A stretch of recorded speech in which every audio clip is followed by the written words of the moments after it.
The Pacific waves crashed violently against Monterey Beach that fateful morning when Ethan Carter spotted a lifeless figure tumbling in the surf.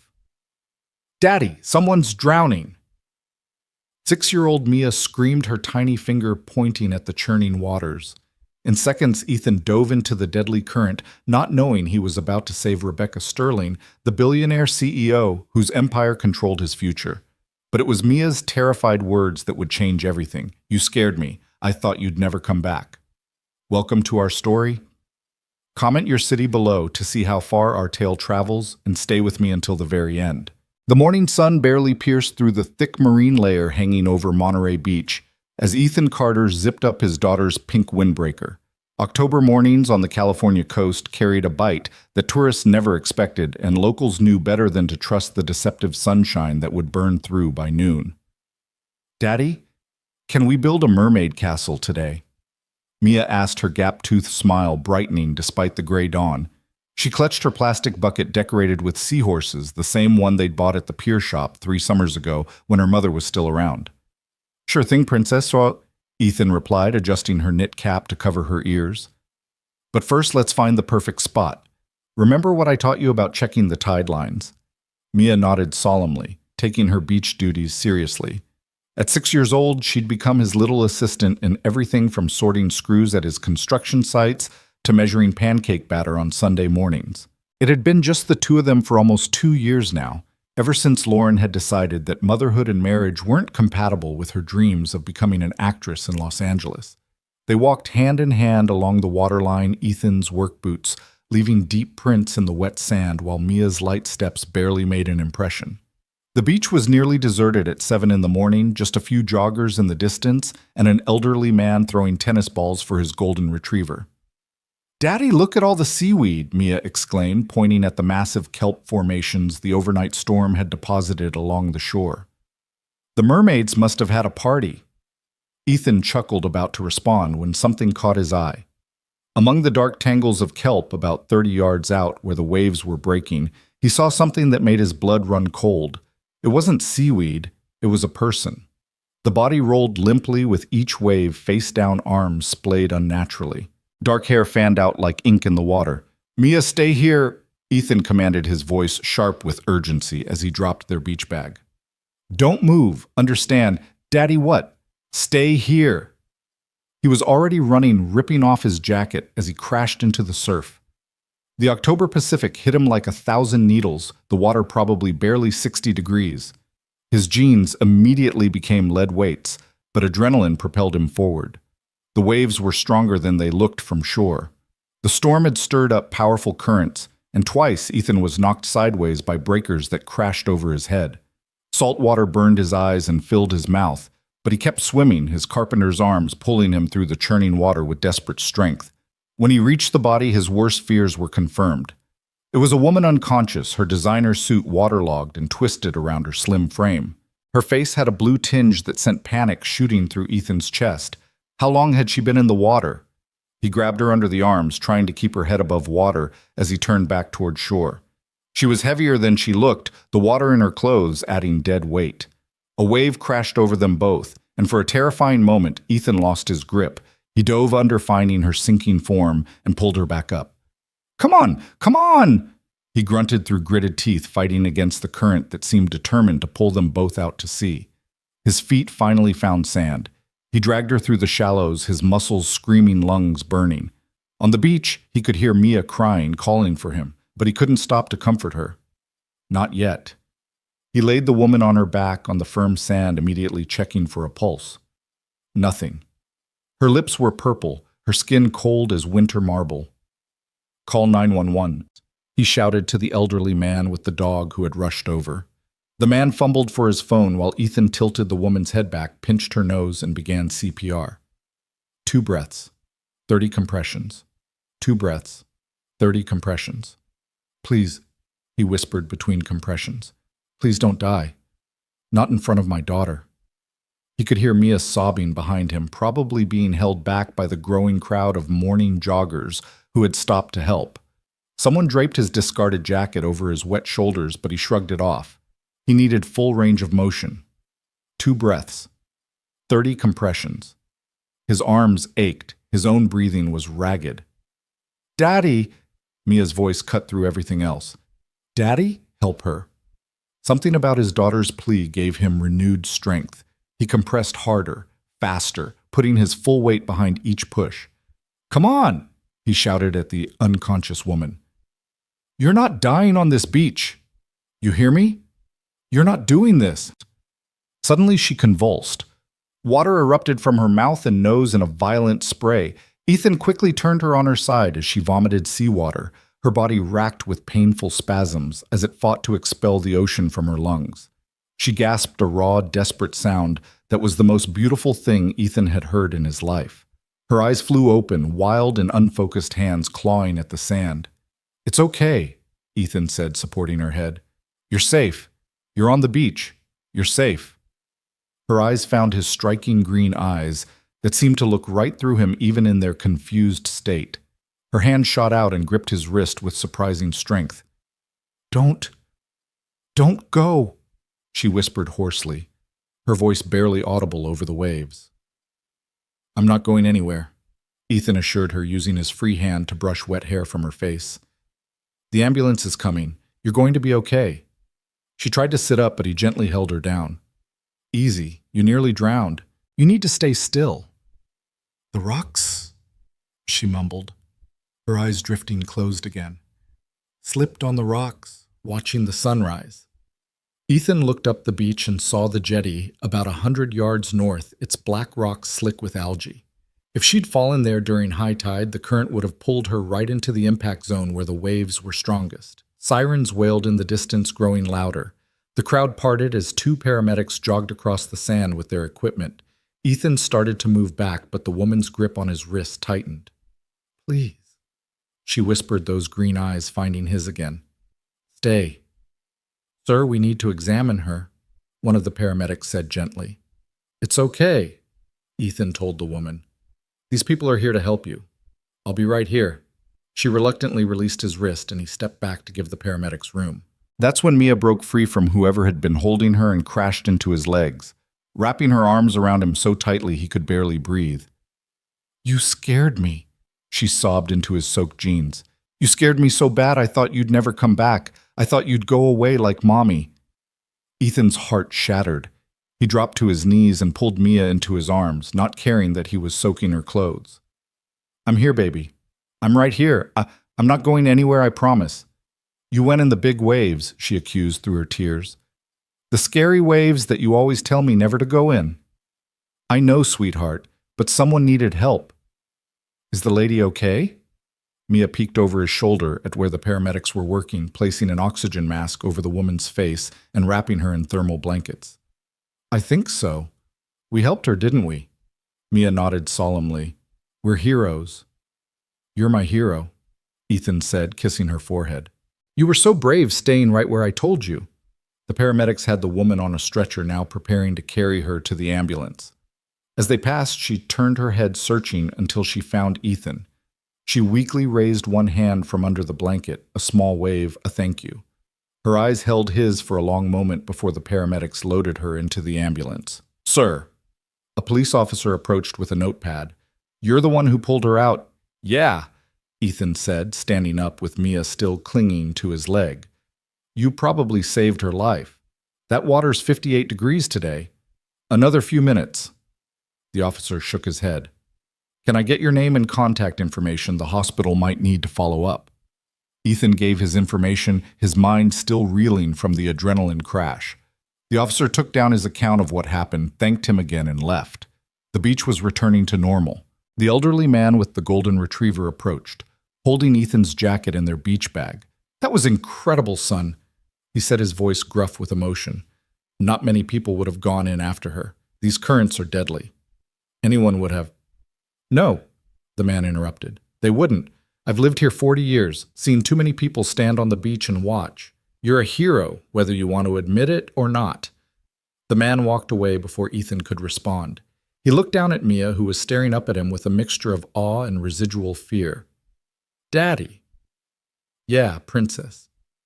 "Can we go home? I don't want to build castles anymore today." "Of course, sweetheart. Let's go home." As they walked back to his truck, Ethan carried Mia on his shoulders despite his exhaustion. She played with his wet hair, styling it into ridiculous spikes that made them both laugh. But he couldn't shake the image of those green eyes, the desperation in that whispered plea, "Don't go." He had no idea that the woman he'd just pulled from the Pacific Ocean was Rebecca Sterling, CEO of Sterling Developments, one of the largest commercial real estate firms on the West Coast. He had no idea that her company had just approved the bid from his small construction firm for the biggest contract they'd ever won. He had no idea how completely their lives had just become intertwined. All he knew was that his daughter was safe on his shoulders. They were both going home, and somewhere in an ambulance racing toward Monterey General Hospital, a stranger was breathing because he'd decided to take his daughter to the beach on a gray October morning. "Daddy," Mia asked as he buckled her into her car seat. "Yeah, baby." "Do you think the mermaid lady will be okay?" Ethan smiled at his daughter's imagination. "The mermaid lady. She came from the ocean. Maybe she's a mermaid who lost her tail." "Maybe she is," Ethan agreed, kissing Mia's forehead. "And thanks to you spotting her, she's going to be just fine."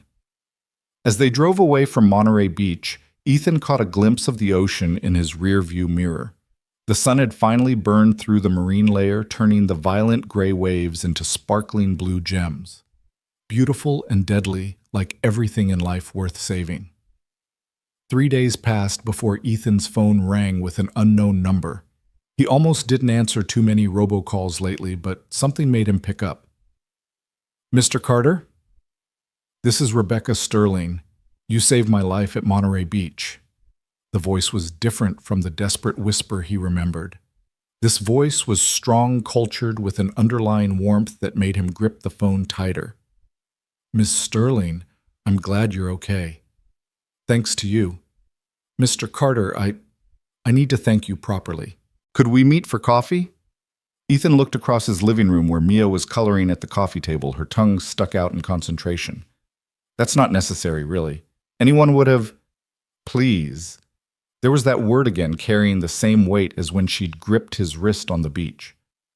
"I remember everything, including the little girl crying for her daddy. I need to thank you both." And that's how it started. Not with grand gestures or dramatic declarations, but with a simple phone call and a request for coffee. Ethan had no way of knowing that agreeing to that meeting would change everything: his life, his daughter's future, and the fate of two empires built on entirely different foundations.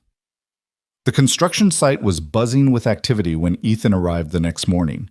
His crew was already hard at work on the Riverside Community Center project, their biggest contract to date.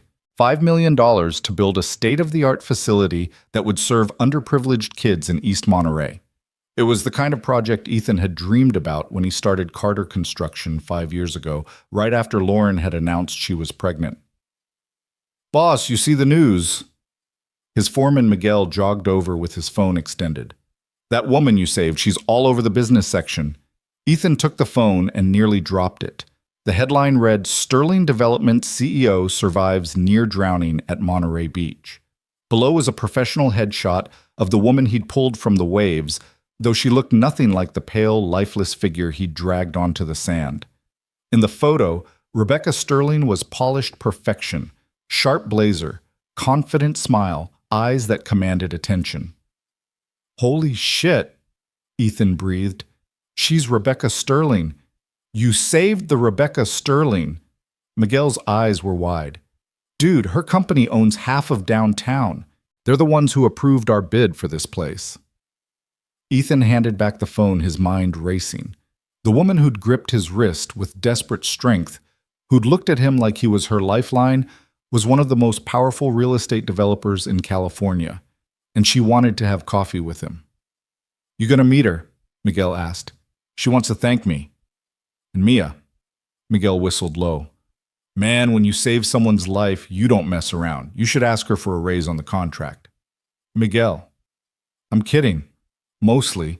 But seriously, boss, this is huge. Sterling Developments could make or break companies like ours. Having Rebecca Sterling owe you her life, that's better than winning the lottery." Ethan didn't care about any of that. All he could think about was the way she'd said "please" on the phone, the same vulnerability he'd heard on the beach beneath the CEO polish. That afternoon, he picked up Mia from school and explained they were going to meet someone special. The mermaid lady, Mia asked excitedly from her booster seat. She's not really a mermaid sweetheart. Maybe she is and she just can't tell us, like in the movies where they have to keep it secret. Ethan smiled at his daughter's imagination. Maybe you're right, but we have to pretend we don't know, okay? It would be rude to blow her cover. I'm good at keeping secrets, Mia said seriously. They met at a small cafe overlooking the harbor, one of those local places tourists never found. Ethan had suggested it, thinking it would be less formal than wherever a CEO usually had coffee. He spotted her immediately. She was sitting at a corner table, staring out at the ocean with an expression he couldn't read. She'd dressed down, or what probably counted as dressing down, for her designer jeans, a cashmere sweater, and sunglasses pushed up on her head. When she saw them approaching, she stood quickly, almost knocking over her coffee cup. "Mr. Carter." Her voice was warm but nervous.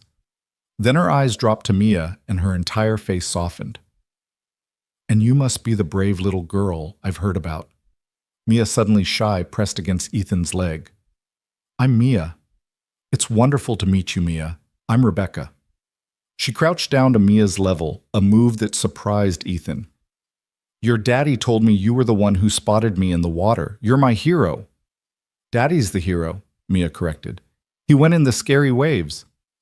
"You're both heroes," Rebecca said. She reached into her purse and pulled out a small wrapped box. "I have something for you if it's okay with your dad." Ethan nodded, and Mia carefully unwrapped the gift. Inside was a delicate silver bracelet with a tiny mermaid charm. "It's beautiful," Mia gasped. "Daddy, look, she gave me a mermaid." Rebecca's eyes flicked to Ethan, confused. He mouthed, "I'll explain later," as he helped Mia put on the bracelet. They sat down, Mia immediately pulling out her coloring book while the adults talked. Rebecca ordered hot chocolate for Mia with extra whipped cream, remembering to ask for a kid-safe temperature without being prompted. "You have children?" Ethan asked. "No." A shadow crossed her face. "Never found the time. Or the right person. My company has been my baby for the past 15 years.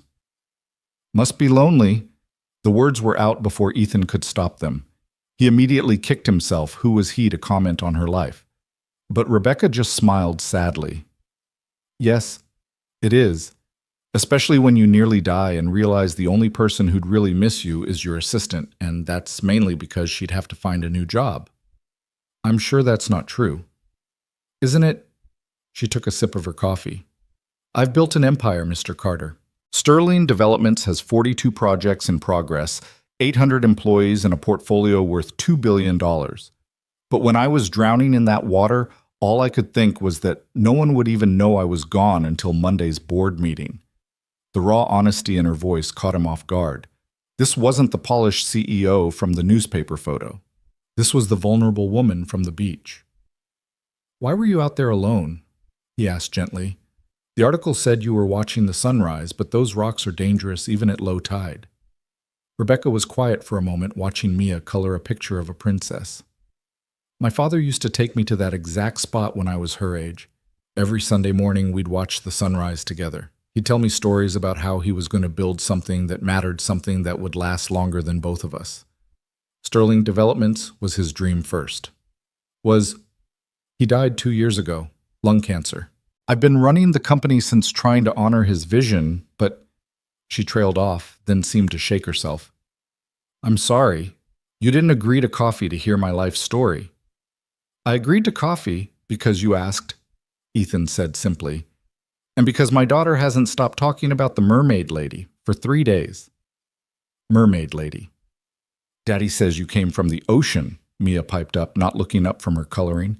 "And you're really pretty, like mermaids are supposed to be." Rebecca actually blushed, something Ethan wouldn't have thought possible for someone with her poise. "Well, thank you, Mia. That's the nicest thing anyone said to me in a long time." They talked for another hour, conversation flowing with surprising ease. Rebecca asked about Ethan's business, genuinely interested in the challenges of running a small construction company. She laughed at Mia's jokes, helped her color a particularly tricky castle, and didn't check her phone once, despite it buzzing constantly in her purse. "I should let you go," Rebecca finally said, though she made no move to leave. I'm sure you have things to do on a Saturday afternoon. Soccer practice, Mia announced. I'm the goalie. The most important position. Rebecca agreed. She hesitated, then pulled out a business card. Mr. Carter Ethan, I know I can never truly repay what you did, but if you ever need anything at all, please call me. You don't owe me anything, Ethan said, but he took the card. I owe you everything, she corrected quietly. Then louder to Mia. It was wonderful meeting you, sweetheart. Take care of your dad for me. I always do, Mia said seriously. He needs lots of taking care of. He forgets to eat lunch and sometimes wears different socks. Rebecca laughed a real laugh that transformed her face. Different socks, huh? That's a serious problem. As they walked to the door, Rebecca touched Ethan's arm. The Riverside Community Center, that's your project, isn't it? How did you... He stopped. Right, your company approved the bid. It's a good design, thoughtful. The kids in that neighborhood deserve something special. Every kid deserves something special. She studied him for a moment. Yes, they do. Outside the cafe, they stood awkwardly for a moment. Mia had run ahead to look at boats in the harbor. Can I ask you something? Rebecca said suddenly. Sure. When you went into that water, weren't you afraid? Ethan thought about it. Terrified, but not of drowning. Then of what? He nodded toward Mia, who was now making friends with someone's dog. Of leaving her alone. She's already lost one parent who chose to leave.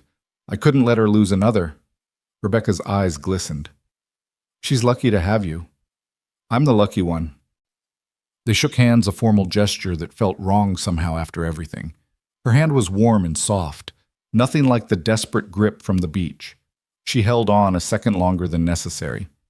Goodbye, Ethan. Goodbye, Rebecca. As he drove to soccer practice, Mia chattered about Rebecca from the back seat. I like her daddy. She's nice and sad. Sad? What makes you think she's sad? Her eyes. They're like yours sometimes when you think I'm not looking, like when you stare at mommy's picture. Out of the mouths of babes. Ethan glanced in the rearview mirror at his too perceptive daughter. Maybe she just needs a friend. We could be her friends, Mia suggested. We're good at being friends. That night after Mia was asleep, Ethan sat on his back porch with a beer, staring at Rebecca Sterling's business card. The paper was expensive, the lettering embossed. It even smelled expensive, like something from a world he'd never belonged to. He pulled out his phone and Googled her.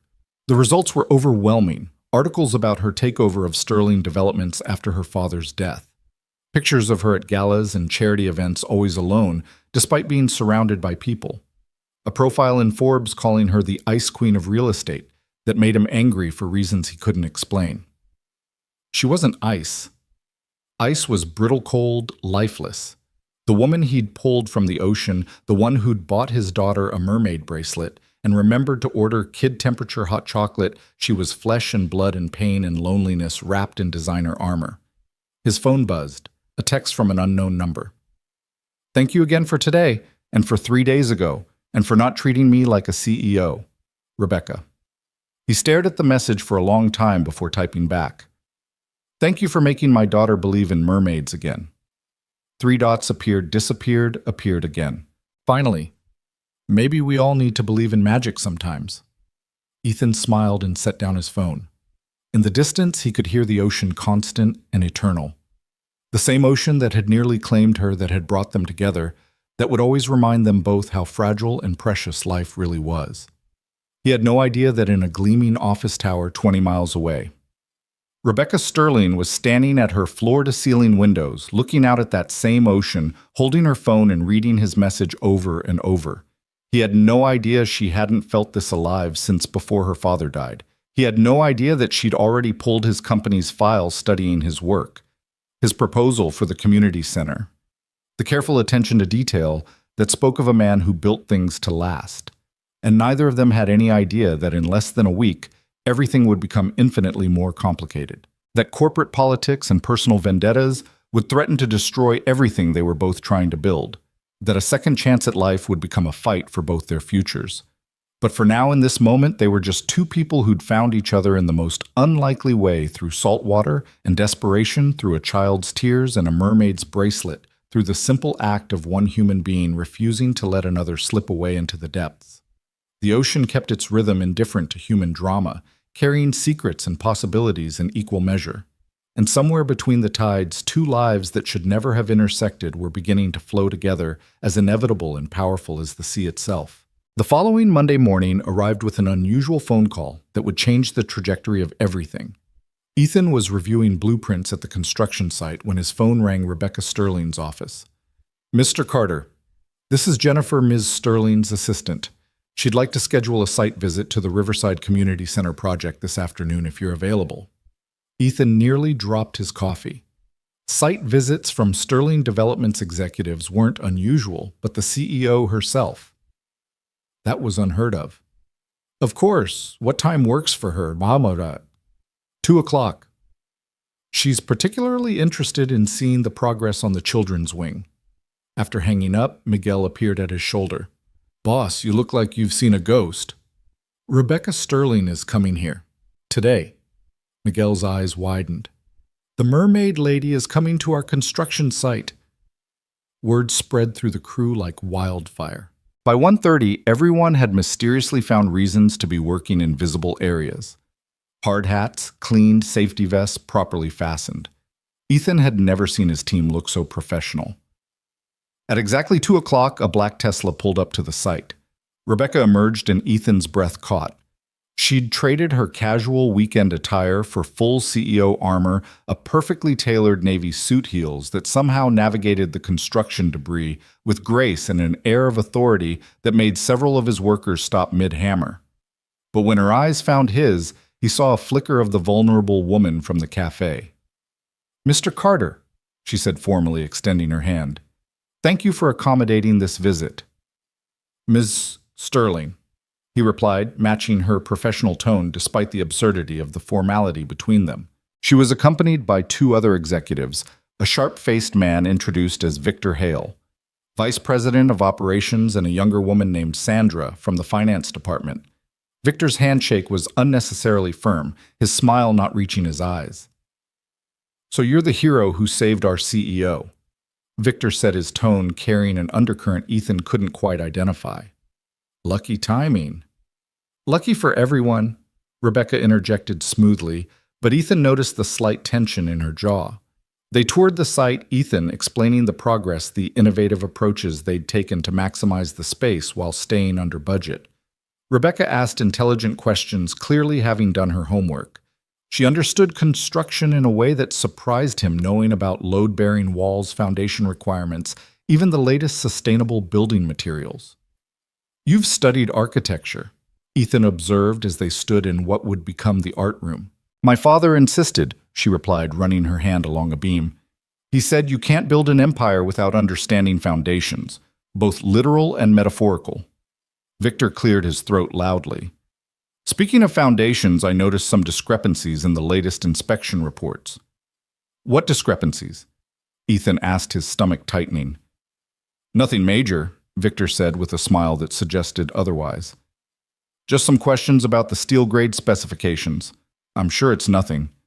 Rebecca's eyes narrowed slightly. "Victor, if there were serious concerns, they would have been raised through proper channels." "Of course. I'm just being thorough. We can't be too careful with a project this visible, especially one so close to your heart, Rebecca." The way he said her name made Ethan's fists clench. There was something predatory in Victor's manner, like a wolf circling wounded prey.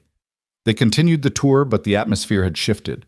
Victor found subtle ways to question every decision, every innovation, always with that same practiced smile. Sandra, meanwhile, kept checking her phone nervously, avoiding eye contact with everyone. When they reached the section that would house the daycare center, Rebecca stopped abruptly. "This wasn't in the original plans." "No," Ethan admitted. "We found a way to reconfigure the space without additional cost. Figured the community could use quality childcare. Too many parents can't work because they can't afford somewhere safe to leave their kids." Rebecca turned to him, and for a moment the CEO mask slipped entirely. That's wonderful. Technically, any deviation from approved plans requires board review," Victor interjected. "This could delay the project by months." "Or," Rebecca said coolly, We could recognize innovation when we see it and approve the modification today. Sandra, make a note for the board minutes. The modification is approved. Victor's jaw tightened. Rebecca, you can't just... I believe I can, Victor. Or have you forgotten who signs your paychecks? The tension was thick enough to cut. Sandra fumbled with her tablet, clearly uncomfortable with the confrontation. Ethan's crew had stopped pretending to work, everyone watching the corporate drama unfold. Perhaps we should continue this discussion back at the office, Victor suggested, his voice dangerously quiet. Perhaps we should. Rebecca turned back to Ethan. Mr. Carter, thank you for the tour. Your work here is exceptional. She started to leave, then paused. Actually, Victor, Sandra, you two go ahead. I need to discuss some technical specifications with Mr. Carter. Victor's face darkened. I should stay for any technical discussions. That won't be necessary. I'm perfectly capable of handling this myself. After they left Victor's departure, radiating barely concealed fury, Rebecca's shoulders sagged slightly. I apologize for that, she said quietly. Victor has been difficult since my father died. He expected to be named CEO. Instead, he got passed over for the boss's daughter. She smiled bitterly. Something like that. Though I'd worked for the company for 15 years, built half our portfolio from nothing. But to men like Victor, I'll always be the nepotism hire. They walked to a quieter part of the site, away from curious ears. Rebecca pulled off her heels without ceremony, standing barefoot on the plywood subflooring. God, that feels better. How women built empires in these torture devices, I'll never know. The gesture was so unexpectedly human that Ethan laughed. You could have worn boots. We have extras. Can you imagine Victor would have had a field day? Rebecca Sterling goes native at construction site. He'd probably call an emergency board meeting about my mental stability. Is he really that bad? He's worse. He's smart, connected, and patient. He's been building alliances on the board for 2 years, waiting for me to make a mistake. She paused, looking out through the framed window opening. Nearly drowning probably counts as a mistake in his book. That wasn't a mistake. That was an accident. To Victor, there's no difference. Weakness is weakness. She turned to him suddenly. Can I ask you something completely inappropriate? After standing barefoot on my construction site, I think we've passed inappropriate. Would you have dinner with me, not as CEO and contractor, just Rebecca and Ethan? The question hung in the air between them. Ethan knew he should say no. There were 100 reasons to keep this professional, but looking at her brilliant, powerful, and utterly alone, he couldn't. Mia has piano practice until 7. After that, her smile transformed her face. After that, they met at a small Italian restaurant in Carmel, the kind of place with checkered tablecloths and candles stuck in wine bottles. Rebecca had changed into jeans and a soft sweater, her CEO armor left behind. I haven't been here in years, she said, looking around with wonder. My father used to bring me here for my birthday when I was young, before the company became everything. When did it become everything? When my mother left. The words came out matter-of-factly, but Ethan heard the old pain beneath. I was 12. She said she couldn't compete with his ambition anymore, so I decided to share it instead. Became his perfect protege. If I couldn't keep her, at least I could keep him. Did it work? For a while. We built something incredible together, but somewhere along the way, I forgot to build a life. She took a sip of wine. What about you, Mia's mother? Lauren, we met in college, got married young, had Mia. Then she decided motherhood was incompatible with her dreams of becoming an actress. She left 2 years ago, shows up occasionally, makes promises to Mia she doesn't keep, then disappears again. The last time was 6 months ago. Mia cried for a week. That's horrible. It is what it is. Mia and I were a good team. She's helped me through as much as I've helped her. She's remarkable. So confident and creative. She gets that from her mother, actually. Lauren is incredibly talented. She just couldn't reconcile that with being present. They talked through 2 courses, the conversation flowing as easily as it had at the cafe. Rebecca was brilliant, but funny, with a self-deprecating humor that surprised him. She told stories about boardroom disasters, about the time she'd accidentally worn 2 different shoes to a major presentation about the challenges of being a woman in a male-dominated industry. Do you know what they call me? she asked over tiramisu. The Ice Queen, like I'm some frigid witch who lives in a tower made of steel and glass. Does it bother you? It used to. Now I realize it's armor. If they think I'm ice, they don't look for the cracks. Everyone has cracks. What are yours? Yeah, she asked, genuinely curious. Ethan thought about it. I'm terrified I'm not enough. Not enough for Mia, for my business, for anyone. I'm building things all day, but sometimes I feel like I'm just barely holding everything together with duct tape and good intentions. You saved my life. That's not duct tape. That's steel. I got lucky. No. She reached across the table, covering his hand with hers. You made a choice. In that moment, you chose to risk everything for a stranger. That's not luck. That's character. Her hand was warm on his. He turned his palm up, interlacing their fingers. What are we doing, Rebecca? I don't know, she admitted. I know it's complicated. I know there are a dozen reasons this is a bad idea. But when I was drowning, when everything was going dark, the last thing I thought was that I'd wasted my whole life being careful, being perfect, being alone. You're not alone now. Neither are you. They stayed until the restaurant closed, the staff pointedly stacking chairs around them. Outside in the parking lot, they stood by their cars, reluctant to end the evening. I should warn you, Rebecca said suddenly. Victor won't let this go. The modifications, I mean. He'll find a way to make trouble. Let him try. My work is solid. It's not about the work. It's about me. He sees everything as a chess move toward taking control of the company, and now you're on the board. I'm not a chess piece. No, she agreed, stepping closer. You're something much more dangerous. You're someone I care about. Before he could respond, she kissed him.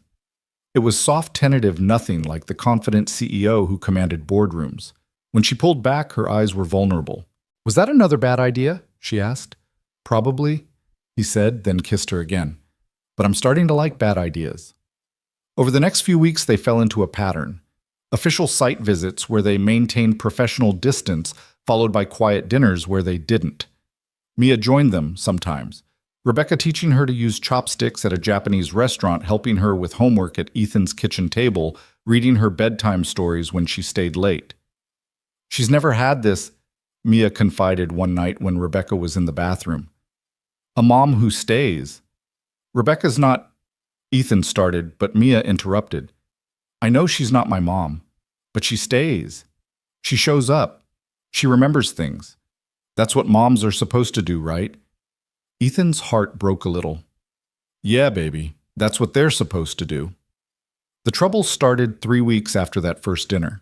Ethan arrived at the site Monday morning to find it crawling with inspectors. Not the usual city inspectors he knew by name, but a special team from the state. What's going on? He asked the lead inspector, a stern woman with a clipboard.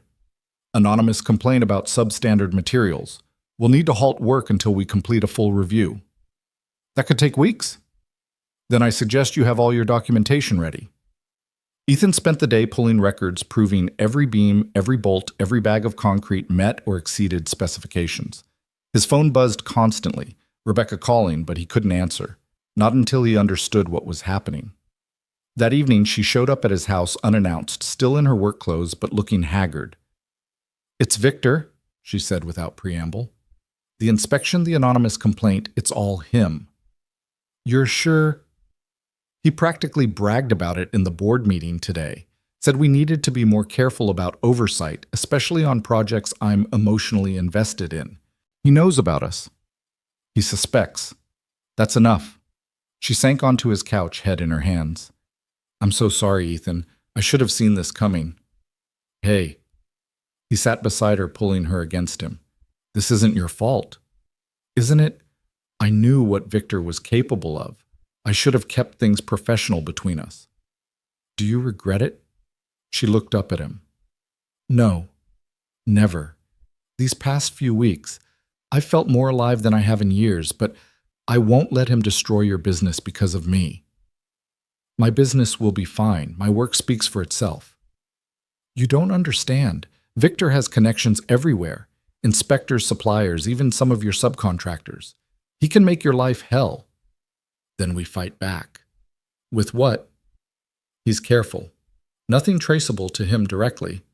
Mia appeared in the doorway, rubbing sleepy eyes. Daddy? Rebecca, why are you upset? Rebecca immediately shifted, putting on a smile.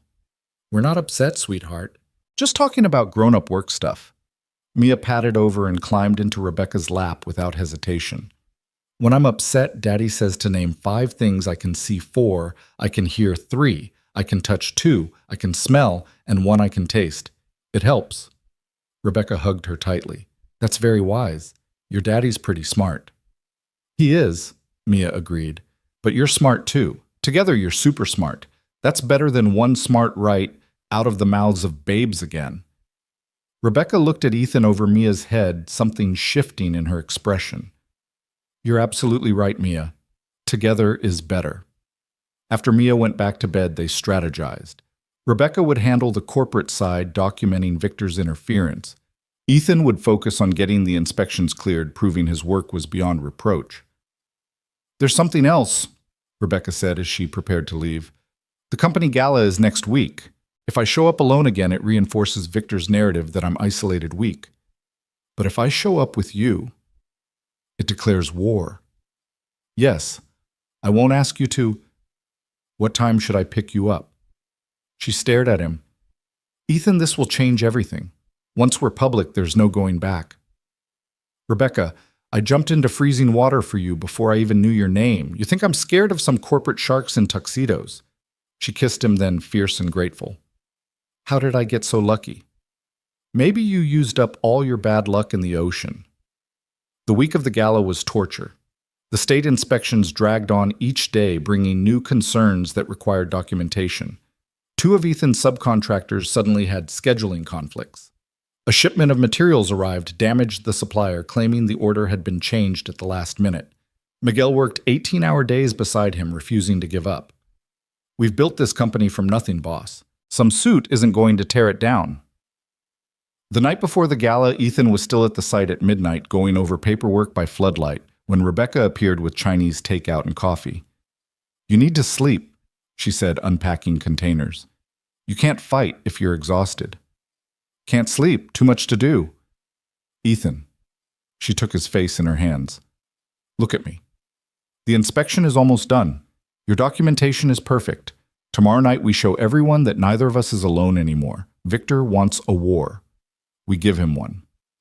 What if we lose? Then we lose together. But I don't think we will. You know why. Why? Because you build things to last. Your buildings, your business, your relationship with Mia. Everything you touch has foundations that go deep. Victor builds on sand, lies, manipulation, fear. That's not sustainable. They ate cold Chinese food in the construction trailer, planning their strategy for the gala. Rebecca would introduce him to key board members, the ones still undecided about Victor's power grab. They'd present a united front, professional but clearly together. I need to warn you, Rebecca said. The gossip will be vicious. They'll say you're using me, that I'm having some kind of breakdown, that this is all about the contract. Let them talk. People who know me know better. And people who don't will learn. The night of the gala. Ethan stood in front of his mirror, adjusting the bow tie for the 10th time. He'd rented a tuxedo, buying seemed presumptuous and felt like a kid playing dress-up. You look handsome, Daddy, Mia said from the doorway. Mrs. Chen from next door had come to babysit, but Mia wanted to see him off. You think Rebecca will like it? Rebecca likes you in your dirty work clothes. She'll love you in fancy clothes. Love. The word hung in the air. They hadn't said it yet, hadn't even come close, but Mia threw it around so easily. Be good for Mrs. Chen. Always am, Daddy. Yeah? Don't let the mean man hurt Rebecca, okay? She pretends to be tough, but she's not. Not really. How did his 6-year-old see so much I won't baby? I promise. The gala was at the Fairmont in San Francisco, the ballroom dripping with crystal and old money. Ethan valeted his truck, earning a skeptical look from the attendant, and walked through the lobby, feeling like everyone could tell he didn't belong. Then he saw her. Rebecca stood at the top of the ballroom stairs, and for a moment Ethan forgot how to breathe. She wore a deep emerald gown that made her eyes impossibly green, Her hair swept up to reveal the elegant line of her neck. But it wasn't the dress or the diamonds at her throat that stopped him. It was the way her face lit up when she saw him, like he was the only person in a room full of hundreds. She descended the stairs and took his arm. "You clean up nice, Mr. Carter." "You look—" He couldn't find words adequate enough. "I know," she said with a small smile. "That's the point. Armor, remember?" They entered the ballroom together, and the effect was immediate. Conversation stopped mid-sentence, heads turned. Someone actually dropped a champagne flute.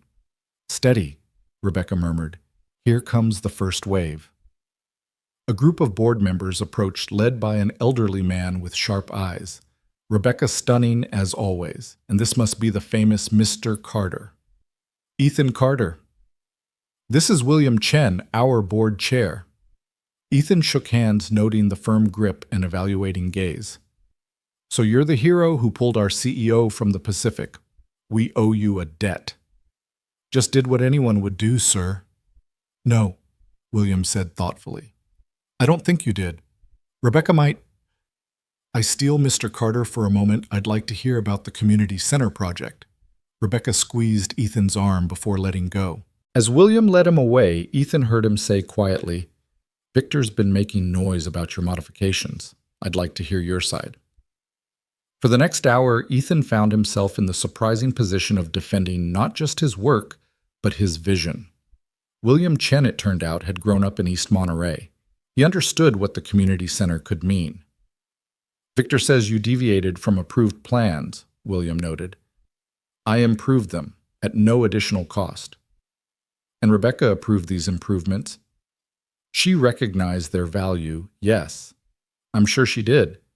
William's tone was unreadable. "Tell me, Mr. Carter, what do you think of Victor Hale?" Dangerous question. Ethan chose honesty. "I think he's more interested in power than purpose." William smiled slightly. "Diplomatically said, and Rebecca, she's brilliant, dedicated. She sees buildings not just as investments, but as legacies." "You sound like her father." "I'll take that as a compliment." "You should." Richard Sterling was a visionary, but he was also ruthless when necessary. Is Rebecca— Ethan thought about it. "She's strong, but not ruthless. She builds up, not tear down." "And you— what do you build, Mr. Carter?" "Futures.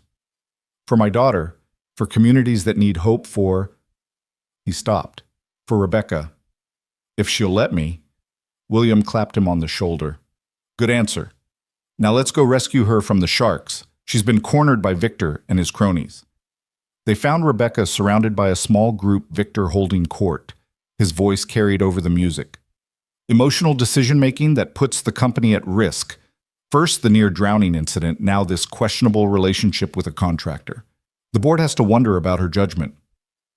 "My judgment," Rebecca said coolly, "has generated 30% growth year over year.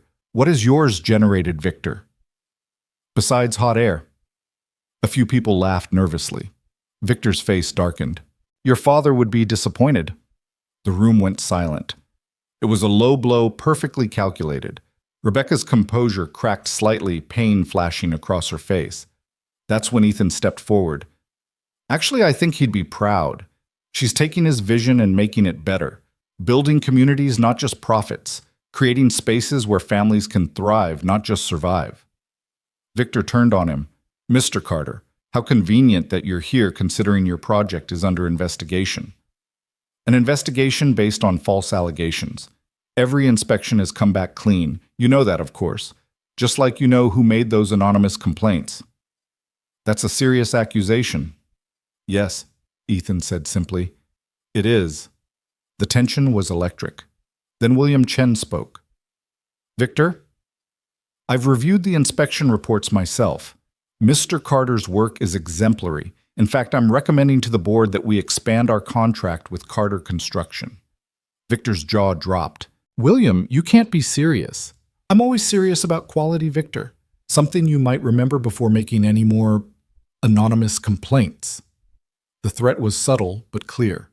Victor excused himself, his supporters trailing after him. Rebecca touched Ethan's arm. "Thank you." Partners remember. She smiled the first real smile since they'd arrived. Dance with me? They moved onto the dance floor, Rebecca flowing into his arms like she belonged there. Other couples gave them space, creating a small bubble of privacy in the crowded room. You were magnificent, she said softly. William Chen doesn't impress easily. He cares about legacy. So do I. What kind of legacy? The kind where a little girl grows up knowing her father stood for something, where communities have centers that bring them together, where— He pulled her closer. Where someone brilliant and brave doesn't have to face the sharks alone. She looked up at him, eyes shining. Yeah, Ethan, Rebecca.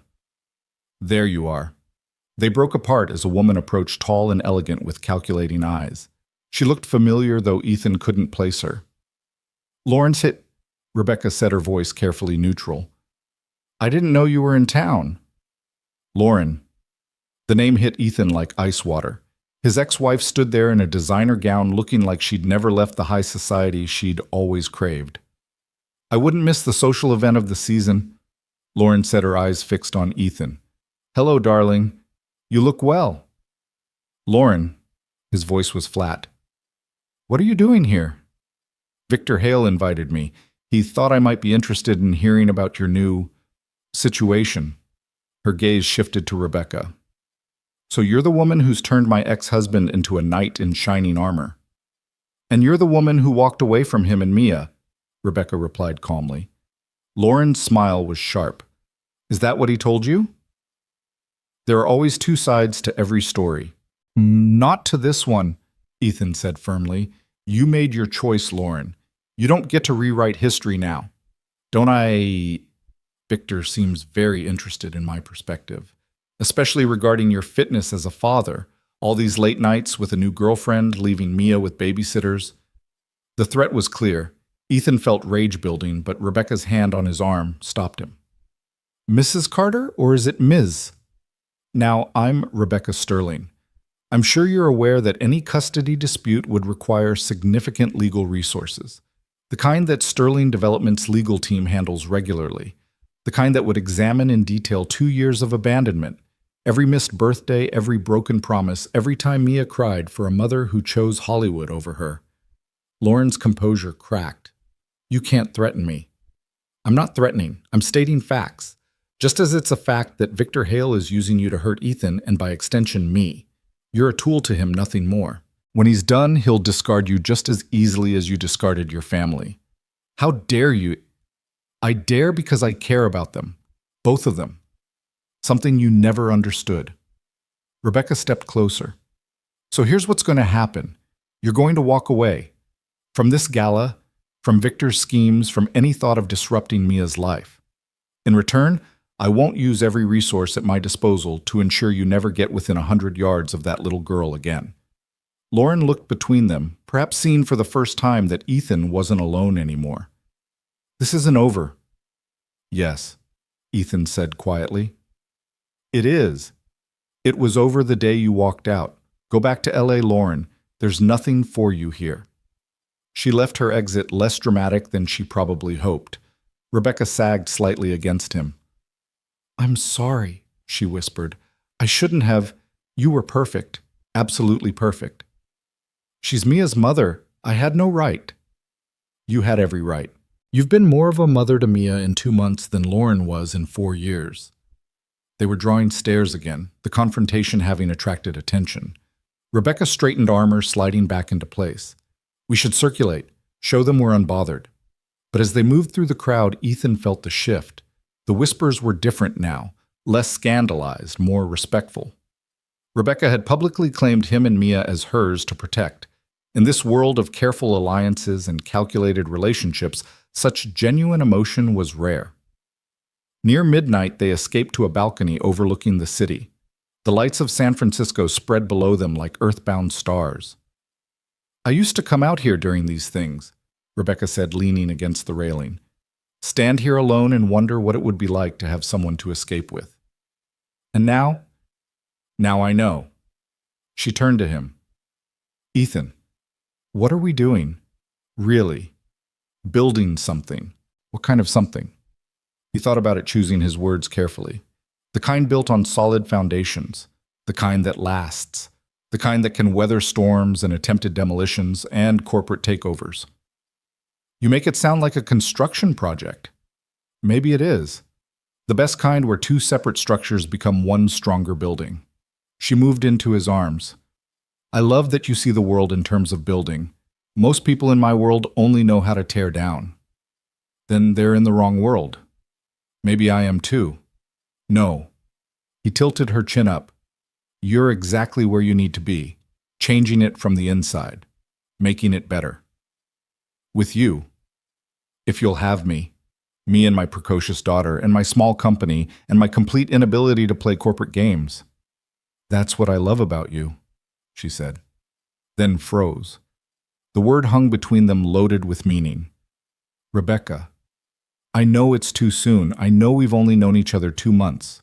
But when you know, you know. And I knew the moment you pulled me from that water that my life was never going to be the same. She took a shaky breath. I love you, Ethan Carter. I love your strength and your integrity and the way you read Mia 3 stories when she asks for one. I love that you see me not the CEO or the sterling name or the money, just Rebecca. And I love. He kissed her, pouring everything he couldn't say yet into the contact. When they broke apart, both were breathless. I'm falling in love with you too, he admitted. Have been since you bought Mia that mermaid bracelet. But Rebecca, your world could be our world, if you're willing to fight for it. Before he could answer, William Chen appeared in the doorway. I'm sorry to interrupt, but there's something you both need to know. Victor just called an emergency board meeting for Monday morning. He's making his move. Rebecca's face hardened. Let him come. He has something, William warned. He was too confident. Be ready. After William left, they stood in silence, the weight of coming battle settling over them. I should go, Ethan finally said. Mia will be waiting up, pretending to be asleep. She does that every time I go out. I can tell because her stuffed animals are never in the same position. Rebecca smiled softly. She's checking on you, making sure you came home. Always. They left together, retrieving their vehicles in a parade of luxury cars that made Ethan's truck stand out like a statement. Rebecca didn't seem to care, kissing him goodbye in full view of lingering guests. Whatever happens Monday, she said, we face it together.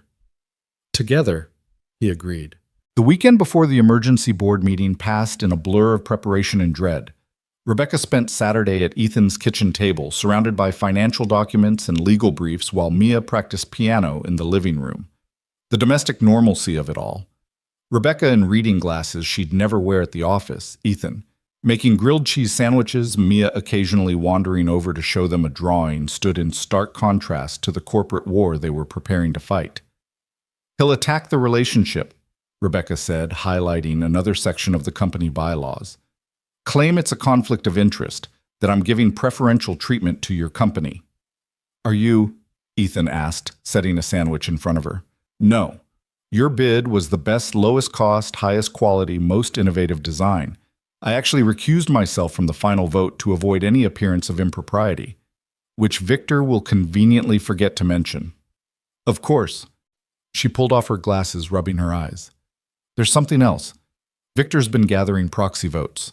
If he has enough board members on his side, he can call for a vote of no confidence. Can he win? 6 months ago, no. Now, with the drowning, our relationship, Lauren's sudden reappearance. She shrugged. He's painted a picture of instability. Some board members are nervous. Mia appeared at Rebecca's elbow. You look sad. Just tired, sweetheart. When I'm tired, Daddy says I should rest. You can use my bed if you want. I have good stuffed animals for napping. Rebecca pulled Mia into a hug. Thank you. That's very generous. We share in this family, Mia said matter-of-factly, then skipped back to her piano. Family. The word made Rebecca's eyes glisten. Ethan reached over and took her hand. She's right, you know. We share. The good and the bad. This could get very bad, Ethan. If Victor wins, he'll not only fire me, he'll destroy your company out of spite. Everything you've built will survive. I've built from nothing before. I can do it again if I have to. He squeezed her hand. You losing your father's company would break my heart, she admitted. But not as much as losing this. She gestured to the kitchen, to Mia's piano music, to their joined hands. I've had success. I've had power. I've never had this. That night after Mia was asleep, they sat on the porch watching the stars. Rebecca had changed into one of Ethan's t-shirts and sweats, her CEO armor completely abandoned. Tell me about when you started your company, she said, curled against his side. Not much to tell. Lauren was pregnant with Mia. We needed money. I'd been working construction since high school, figured I could do it better myself. Started with one truck and a lot of determination. And now, 15 full-time employees, dozens of subcontractors, more work than we can handle. Until Victor started his interference. I'm sorry. Stop apologizing. None of this is your fault. Isn't it? If I hadn't gone to those rocks, if you hadn't saved me, then you'd be dead, Ethan said bluntly, and I'd be living half a life not knowing what I was missing. I'll take complicated and alive over simple and empty any day. Sunday morning brought unexpected visitors. William Chen arrived at Ethan's door with 2 other board members. Margaret Liu, a stern woman in her 70s, and James Morrison, a younger man who looked uncomfortable. May we come in? William asked. Ethan let them in, noting how they examined his modest home with curious eyes. Rebecca emerged from the kitchen, clearly surprised. William, what are you doing here? Due diligence, Margaret Liu said crisply. If we're going to battle tomorrow over your relationship with Mr. Carter, we should understand what we're fighting about. Or against, James Morrison added quietly. They sat in Ethan's living room, Mia peeking curiously from the hallway, until Ethan invited her in. She climbed onto Rebecca's lap without hesitation, a gesture not lost on the board members. Mr. Carter, Margaret began, tell us about your company. For the next hour, they grilled him about his business, his practices, his relationship with Rebecca. Ethan answered honestly, showing them photos of completed projects on his phone, including several they hadn't known his company had built. You did the pediatric wing at Community General, William asked, surprised. 3 years ago. Came in under budget and ahead of schedule. That's not in Sterling's portfolio, Margaret noted. It was before my time with Sterling. I've been building in this community for 8 years. Rebecca's company is just one client, albeit an important one. So this relationship isn't about the contract, James asked. Mia, who'd been quietly coloring, looked up. Daddy doesn't care about money. He cares about building things and helping people. And Rebecca makes him smile like he used to before Mommy left. The adults fell silent. Margaret Liu's stern expression softened slightly. And what about you, young lady? But she asked Mia. What do you think about Rebecca? She's teaching me to use chopsticks, and she reads voices for all the characters in stories, and she never says she'll come and then doesn't, and she makes really good pancakes, but not as good as Daddy's, but I don't tell her that because it might hurt her feelings. William chuckled. You're very considerate. Daddy says being kind is more important than being right. Your daddy sounds wise. He is. That's why Rebecca loves him, and why he loves her back, even though he hasn't said it yet because he's scared of the feelings. Mia. Ethan's face burned. What? It's true. You told Uncle Miguel that you loved her, but you were scared to say it because what if she realizes she could do better? Rebecca turned to Ethan, her eyes wide. You said that maybe. She can't do better. Mia continued, oblivious to the adult tension. Daddy's the best. He saves people and builds things and makes the best grilled cheese and only sometimes forgets to match his socks. Margaret Liu actually smiled. Well, Mr. Carter, you have quite the character witness. After another half hour of conversation, the board members prepared to leave. At the door, William pulled Rebecca aside. He's not what Victor's been suggesting, William said quietly. I know. The child adores you. The feeling's mutual. Richard would have liked him. He valued integrity over everything. I know that too. William nodded.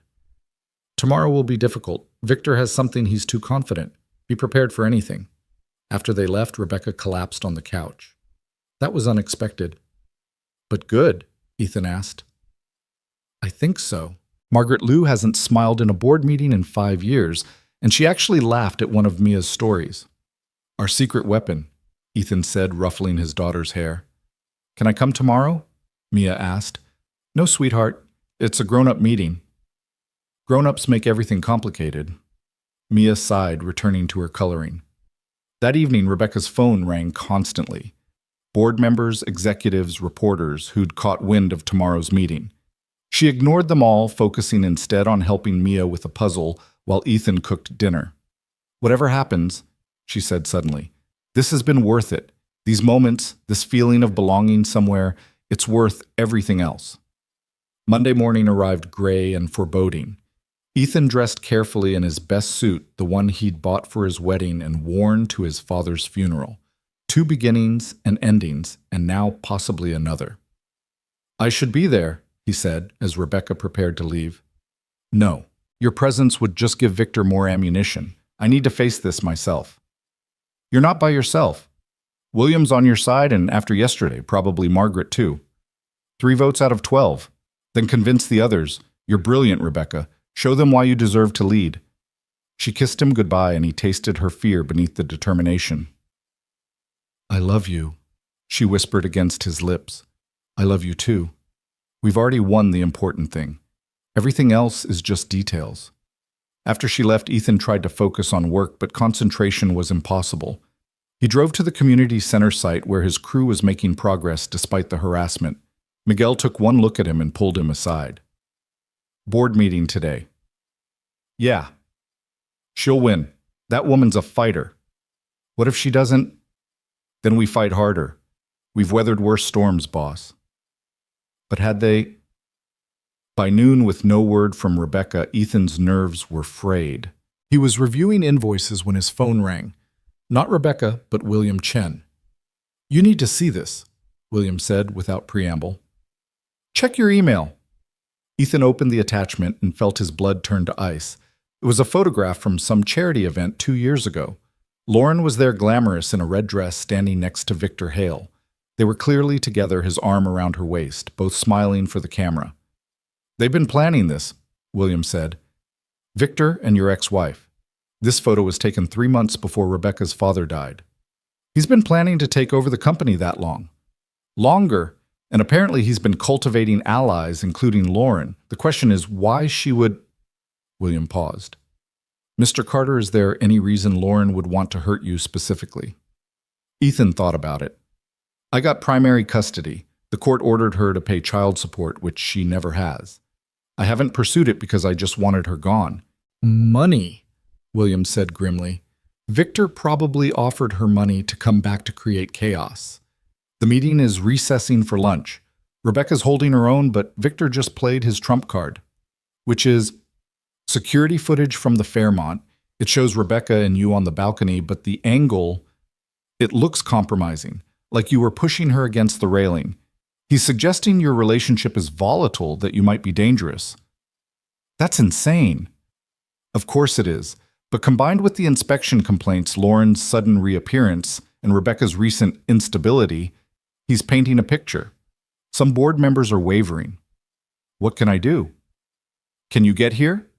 With documentation about your company, your record, anything that proves you're who Rebecca says you are.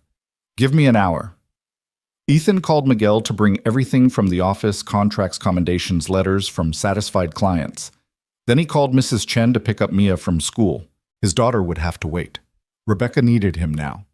He arrived at Sterling Development's headquarters, a gleaming tower of glass and steel that stretched toward the sky like an accusation. The security guard tried to stop him, but William Chen appeared vouching for him. They're reconvening in 10 minutes, William said, leading him to a conference room where Rebecca was sitting with Margaret Liu and James Morrison. Rebecca, I'm sorry, but I thought Ethan... Rebecca stood surprised and something like relief flooding her face. What are you doing here? Fighting, he said, simply setting down the box of documents. You don't face the sharks alone, remember. Victor will use your presence against us. Let him. I'm tired of him controlling the narrative. Margaret Liu looked through the documents, her expression thoughtful. Mr. Carter, some of these contracts you've been building for Sterling's competitors. I build for anyone who needs quality work. Sterling isn't my only client, just my favorite one. Because of Rebecca. Because Sterling Developments under Rebecca's leadership cares about more than profit. The community center could make 20% more as luxury condos, but Rebecca chose to serve the community instead. Her father would have built the condos, James Morrison said quietly. Maybe. But Rebecca isn't her father. She's better. The door opened and Victor entered with several board members. His smile faltered when he saw Ethan. Mr. Carter, this is a closed session. I invited him, William said smoothly. As CEO, Rebecca has the right to call witnesses in her defense. She's not CEO if the board votes otherwise, Victor snapped.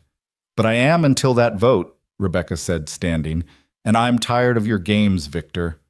The board reconvened 12 members around a massive conference table that probably cost more than Ethan made in a month. He sat behind Rebecca close enough to provide support, but not interfering. Victor resumed his attack immediately. As I was saying before lunch, Ms. Sterling's judgment has become increasingly erratic. First, the near drowning, which was an accident, Rebecca interrupted. Was it a cry for help, a sign of instability? Victor clicked a remote and the security footage from the gala appeared on a screen. And now this relationship with a contractor that raises serious questions about propriety and even safety. That's doctored, Ethan said, standing. That footage has been edited. You're out of order, Mr. Carter, Victor said coldly. No, you are. Rebecca stood too. Board members, Mr. Hale has orchestrated a campaign of harassment against both me and Mr. Carter. False inspection reports manipulated evidence, even recruiting Mr. Carter's ex-wife to create drama. These are serious accusations, one board member said. Yes, they are. Rebecca pulled out her phone. Which is why I recorded my conversation with Lauren Carter 2 days ago.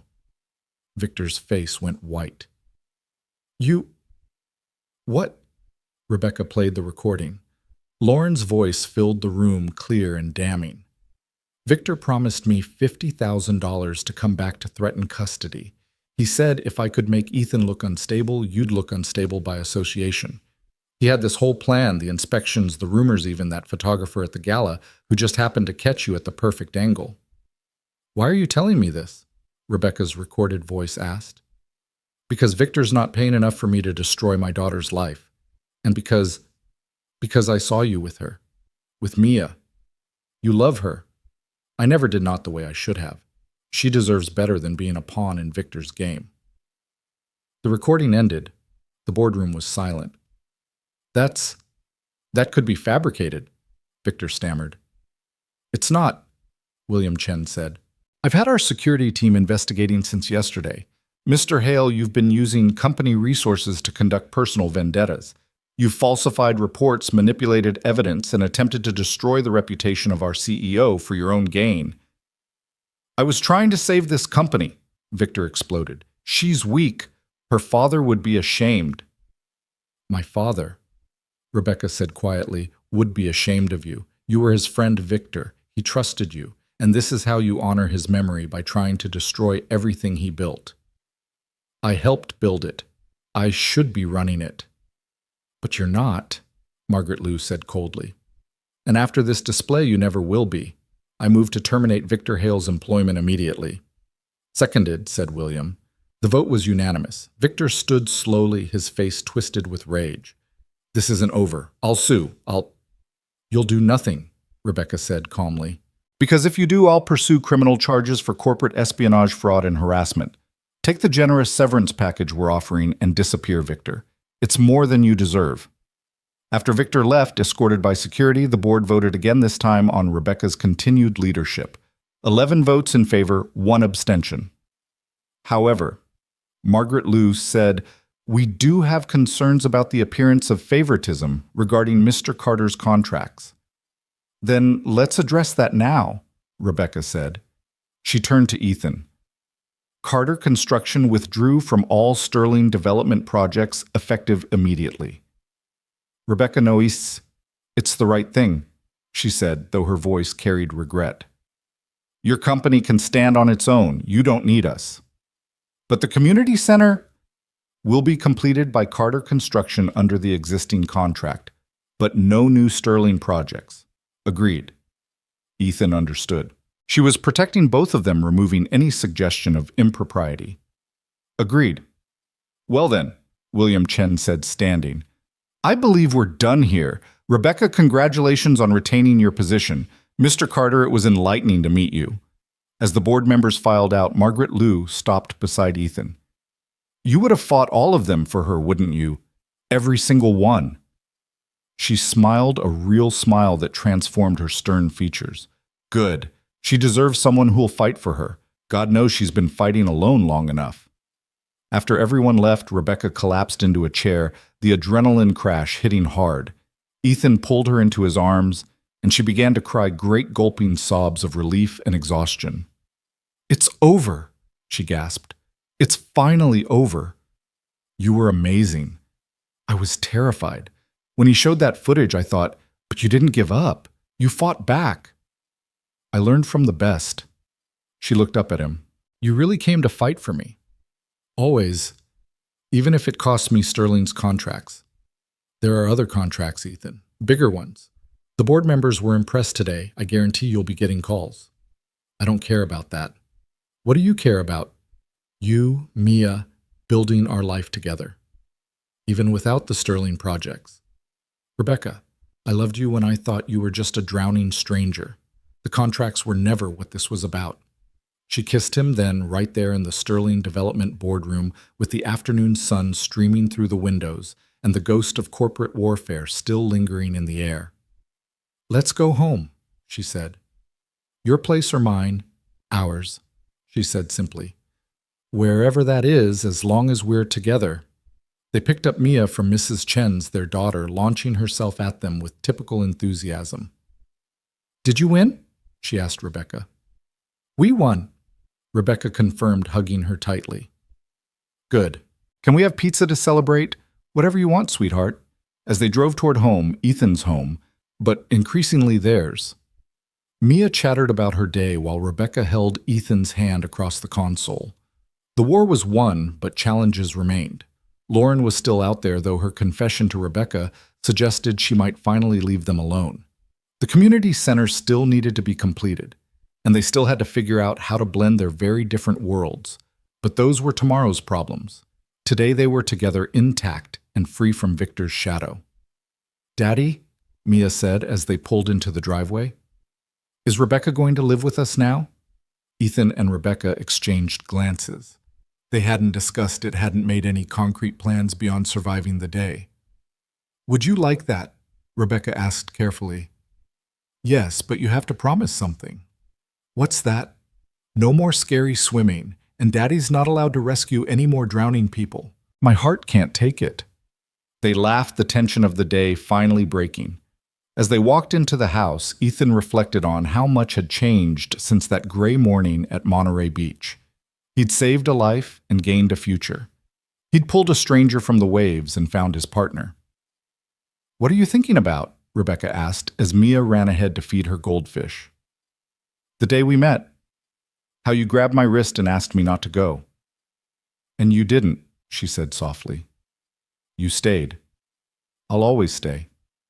Promise. I promise. No more drowning CEOs, no more corporate conspiracies, no more bitter ex-wives with vendettas, just us building something together. Building what?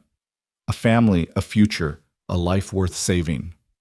That night, after pizza and ice cream and Mia's insistence on a victory dance party in the living room, they stood on the porch watching the stars.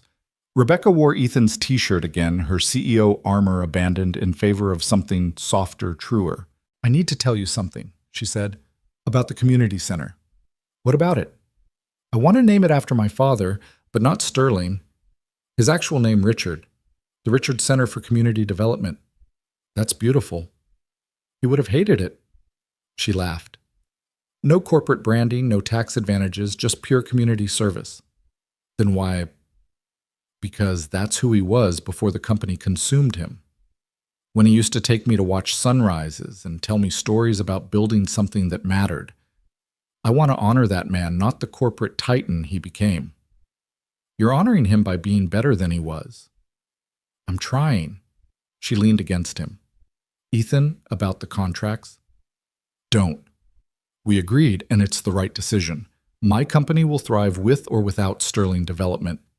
But with would be nice. With you is all that matters. The rest is just business.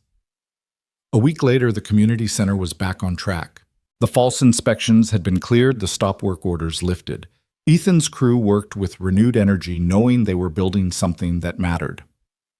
Rebecca visited the site often, not as CEO, but as Ethan's partner, bringing coffee for the crew and helping Mia with her homework in the construction trailer. The workers had adopted her as one of their own, especially after she'd fought for them against Victor. You know, Miguel said one afternoon, watching Rebecca explain blueprint reading to Mia, I never thought I'd see the day when a billionaire CEO would be sitting in our trailer teaching a 6-year-old about load-bearing walls. She's not your typical CEO, Ethan replied. No kidding, she actually knows which end of a hammer to hold. Her father taught her, said you can't build an empire without understanding foundations. Smart man, raised a smart daughter. Who's talking about me? Rebecca asked, appearing at Ethan's shoulder. Everyone, Miguel said with a grin. You're famous now, the CEO who took down Victor Hale and saved Carter Construction. I didn't save anything. You all did that yourselves. With a little help, Ethan said, wrapping an arm around her waist. Speaking of help, Rebecca said, I have news. 3 board members called today. They want to hire Carter Construction for their personal projects. Margaret Liu wants a complete renovation of her Napa estate. Are you serious? Completely. Apparently she was impressed by your documentation and Mia's testimonial. She specifically requested the contractor whose daughter says he only sometimes forgets to match his socks. The crew laughed, and Ethan felt something ease in his chest. They were going to be okay, more than okay. That evening, as they walked through the partially completed community center, Rebecca stopped in what would be the main hall. This is where we'll put the dedication plaque, she said, running her hand along the wall. The Richard Center built by Carter Construction, funded by Sterling Developments. A partnership. Like us. Exactly like us. She turned to him. Ethan, I've been thinking. My house is huge and empty. Your house is warm and full of life. What if... Yes. You don't even know what I was going to say. Doesn't matter. If it involves you, me, and Mia under the same roof, the answer is yes. What if I said my house... Then we'd make it warm and full of life. What if I said your house, then we'd make room? What if I said we should sell both and buy something new, something that's ours from the start? Ethan considered this. Actually, that's perfect. Mia would love to help pick it out. With a big yard for a dog. She's been asking for a dog for 2 years. And an office where you can do your blueprints. And a library where you can hide from corporate sharks. And a kitchen big enough for family dinners. Family. Ethan pulled her close. I like the sound of that. Me too. They stood there in the skeleton of the building that had brought them together, surrounded by sawdust and possibility. Through the unfinished walls, they could see the sun setting over Monterey Bay, the same waters that had nearly claimed Rebecca and had given them both a second chance. No regrets, Rebecca asked. Only one. What? I wish I'd gone to that beach earlier. Think of all the time we missed. Or maybe we met exactly when we were supposed to, when we were both ready to build something together. When did you get so philosophical? When a contractor taught me that the strongest structures aren't built alone. As they walked back to the trailer where Mia was waiting with Miguel, probably being taught inappropriate Spanish words, Ethan realized that everything had changed and nothing had. He was still a single father trying to build a good life for his daughter. Rebecca was still a CEO fighting to honor her father's legacy. But now they were doing it together, 2 separate foundations becoming one stronger structure. The emergency board meeting that could have destroyed everything had instead cleared the way for something better. Victor was gone, his poison extracted from Sterling Developments. Lauren had disappeared back to Los Angeles, her confession ensuring she'd never threaten them again. And in the rubble of corporate warfare, something unexpected had grown, a family built not on blood or obligation, but on choice and love, and the shared understanding that the best things in life were worth fighting for. Daddy Rebecca, Mia called from the trailer door. Miguel taught me a bad word in Spanish. Miguel. Ethan groaned. I told her not to tell you, Miguel protested. She's 6, Miguel. 6-year-olds tell everything. Not everything, Mia said seriously. I didn't tell him about Rebecca's nightmare last night or how you sang her that song Grandma used to sing to me. Rebecca blushed. Mia, sweetheart. What? It's true. Daddy has a nice voice when he thinks no one's listening. Out of the mouths of babes, Miguel laughed. Boss, you've got yourself a handful there. 2 handfuls, actually. 3, Rebecca said, putting her hand on her stomach with a mysterious smile. Ethan froze. Rebecca, are you? I don't know yet, but maybe. Would that be okay? Would it be okay? Ethan swept her into his arms, spinning her around while Mia cheered and Miguel whooped. It would be perfect. We don't know for sure yet, Rebecca warned, but she was smiling too. Then we'll find out together, like everything else.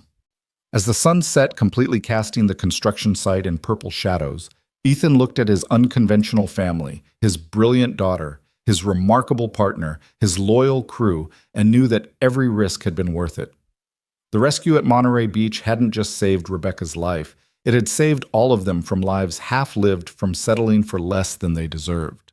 Tomorrow would bring new challenges.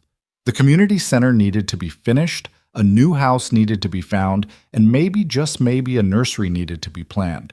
But tonight they were together, and that was enough. More than enough. It was everything. 3 days later, the pregnancy test confirmed what Rebecca's smile had already suggested. Ethan found her sitting on the bathroom floor of her executive suite office, holding the positive result with trembling hands. I did 3 tests, she said when he knelt beside her. All positive, we're having a baby. How do you feel about that? Terrified, elated, completely unprepared. She looked up at him. I'm 38, Ethan. I never thought this would happen for me. You're going to be an amazing mother. You already are to Mia. But this is different. She stopped, overwhelmed. This is ours, he finished. And we're going to figure it out together just like everything else. That evening, they told Mia over her favorite dinner of spaghetti and meatballs. Her reaction was pure 6-year-old joy. A baby. Can I name it? Can it sleep in my room? Will it like mermaids? Slow down, princess? Ethan laughed. The baby won't be here for months. How many months? About 8, Rebecca said. Mia counted on her fingers. That's almost my birthday. A few weeks after, if everything goes according to plan. This is the best present ever. Better than the bike Daddy promised. Hey, you're still getting the bike. The next morning brought unexpected complications. Rebecca arrived at Sterling Developments to find her office in chaos. Jennifer, her assistant, met her at the elevator with a panicked expression. There's been a leak, Jennifer said. Someone released internal documents to the press about the community center project. They're saying you manipulated the bidding process to favor Carter Construction. Rebecca felt the blood drain from her face. That's impossible. I recused myself from the final vote. The documents are from earlier in the process. Emails between you and your father discussing the project dated 2 years ago, before Carter Construction even bid. In her office, Rebecca pulled up the emails on her secure server. They were real but taken completely out of context. Her father had been discussing his vision for giving back to the community, and she'd mentioned several local contractors who might be suitable, including Carter Construction. This looks bad, Jennifer said quietly. It looks like what Victor wanted it to look like, impropriety where none exists. Rebecca grabbed her phone. Get William Chen on the line and our legal team. We need to get ahead of this.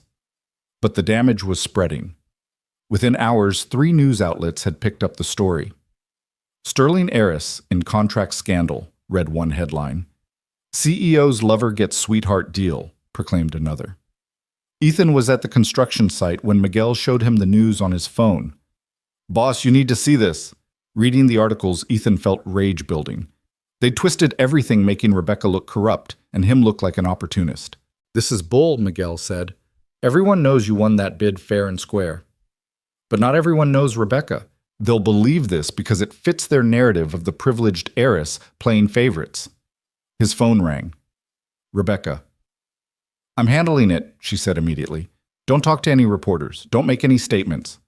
Rebecca, I mean it, Ethan. Anything you say will be twisted. Let legal handle this. What about the baby? The stress? The baby's fine. I'm fine. Just focus on the center.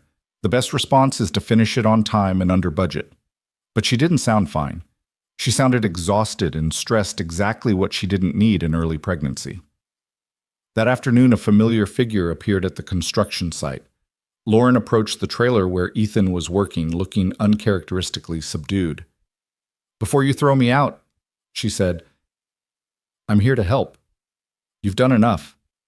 "I know, that's why I'm here." She pulled out a tablet.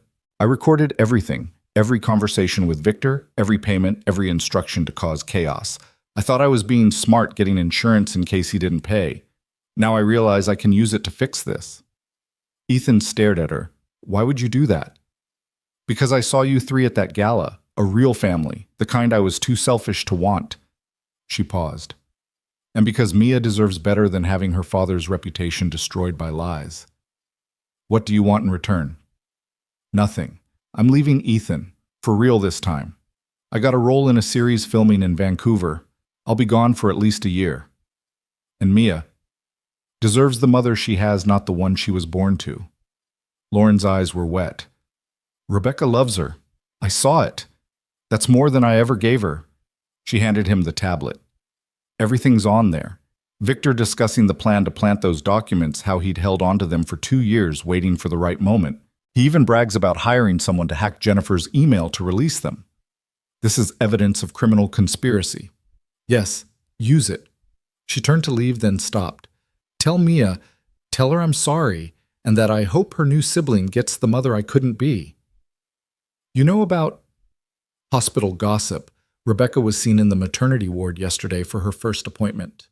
Lauren smiled sadly. "Congratulations, Ethan. You got the life you deserve." After she left, Ethan called Rebecca. "You need to come to the site. Now." She arrived within 20 minutes, William Chen and the head of legal with her. When they reviewed Lauren's recordings, the legal team immediately went into overdrive. "This is enough for criminal charges," the lawyer said. "Victor didn't just leak documents, he committed corporate espionage, conspiracy, and fraud." "Do it," Rebecca said coldly. "Press every charge." "It'll be messy," William warned. "Public trial media coverage." "Let it be messy. I'm tired of playing defense." That night, as they sat in Ethan's living room with Mia coloring at their feet, Rebecca finally let her exhaustion show. "I thought it was over," she said. "I thought Victor was done." "Wounded animals are the most dangerous," Ethan replied, rubbing her shoulders. "But this time we have proof. Your father's actual correspondence, the full context, Lauren's recordings. He overplayed his hand. The board's meeting tomorrow. Emergency session again. Will they support you?" "After this, they'd better." She leaned into his massage. "I'm so tired of fighting for the right to run my own company." "After tomorrow, you won't have to. Victor's going to jail, the truth will come out, and we can focus on what matters. The center, the family, the baby, the life we're building." Mia looked up from her coloring. "Are you sad about the mean man again?" "A little," Rebecca admitted. "Don't be. Daddy won't let him hurt you, and neither will I." She held up her drawing. "Look, I made our family. There's Daddy and you and me and the baby and the dog we're going to get in the house with the big yard." "It's perfect," Rebecca said, tears in her eyes. "Don't cry. Happy pictures are supposed to make you happy." "These are happy tears, sweetheart." "Grown-ups are weird," Mia declared, returning to her coloring. The emergency board meeting the next day was swift and decisive. Presented with evidence of Victor's criminal actions, the board unanimously voted to support Rebecca and pursue full legal action against their former vice president. "I owe you an apology, Az," Margaret Liu said after the vote. "We should have seen Victor's machinations sooner." "He was careful," Rebecca replied, "and he played on existing prejudices about nepotism and female leadership." "Which we allowed," William added. "Your father would be proud of how you've handled this, Rebecca. You've shown more strength and integrity than he ever did." "Don't speak ill of the dead William." "I'm not." Richard was brilliant, but he was also ruthless. You're brilliant and compassionate. That's why Sterling Developments will thrive under your leadership in ways it never could under his. Within a week, Victor Hale was arrested on multiple charges.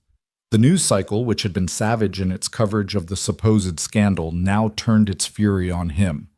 Corporate saboteur exposed replaced contract scandal in the headlines. Rebecca held a press conference standing alongside William Chen and the board presenting the truth with calm precision. She didn't mention the pregnancy or elaborate on her relationship with Ethan beyond confirming they were together. She focused on the facts Carter Construction had won the bid fairly. The community center was ahead of schedule and under budget, and Sterling Developments would continue its mission of building spaces that served communities, not just profit margins. My father built an empire, she concluded. I intend to build a legacy, one that puts people first. The response was overwhelmingly positive. Suddenly, Rebecca wasn't the ice queen or the privileged heiress. She was the CEO who'd fought corruption in her own company and won. That evening, Ethan found her standing in what would be the community center's library, hands resting on her still flat stomach. Thinking about the future, he asked, wrapping his arms around her from behind. Thinking about names, actually. Richard if it's a boy. After your father. After the man he was before ambition consumed him. The one who taught me about foundations. And if it's a girl, Grace. For the grace you showed in saving me. The grace we found together. Grace Carter, I like it. Carter. She turned in his arms. Not Sterling. We're building something new. Remember, not my name or yours, but ours. Carter Sterling. How about Sterling Carter? How about we let Mia decide she'll have to spell it on school forms? They were interrupted by Miguel calling out, Boss Miss Sterling. Sterling. You need to see this. They found the crew gathered around the main hall where they'd installed the dedication plaque Rebecca had designed, but beside it was another plaque smaller that hadn't been there this morning. This community center stands as testament to the power of unexpected connections, built by Carter Construction, funded by Sterling Developments, and inspired by a 6-year-old who believes in mermaids. May all who enter here find the courage to save each other. Below it was a date, not today's date, but the date Ethan had pulled Rebecca from the ocean. Who did this? Rebecca asked, tears streaming down her face. The crew exchanged glances, then Miguel stepped forward. All of us. Every subcontractor, every worker who's been on this site. We took up a collection, had it made. Because what you two have fighting for each other, standing together against that corporate bastard, that's what community really means. Rebecca hugged Miguel, then each crew member in turn. Ethan watched his carefully professional CEO completely abandon corporate protocol in favor of genuine human connection. This is why I love her, he told Miguel quietly. She has the biggest heart hidden under all that armor. Not so hidden anymore, boss. As spring arrived, the community center neared completion. Rebecca's pregnancy progressed smoothly, though she dealt with morning sickness during several board meetings, leading to jokes about the CEO literally giving her all to the company. They found a house, a Victorian fixer-upper halfway between the beach and downtown with good bones that needed work. Ethan's crew volunteered their weekends to help renovate, turning it into their project. You don't have to do this, Ethan told them. Family helps family, Miguel replied simply. Besides, little Mia promised to make us cookies. I'm learning to bake, Mia announced proudly. Rebecca's teaching me. We only burned 1 batch.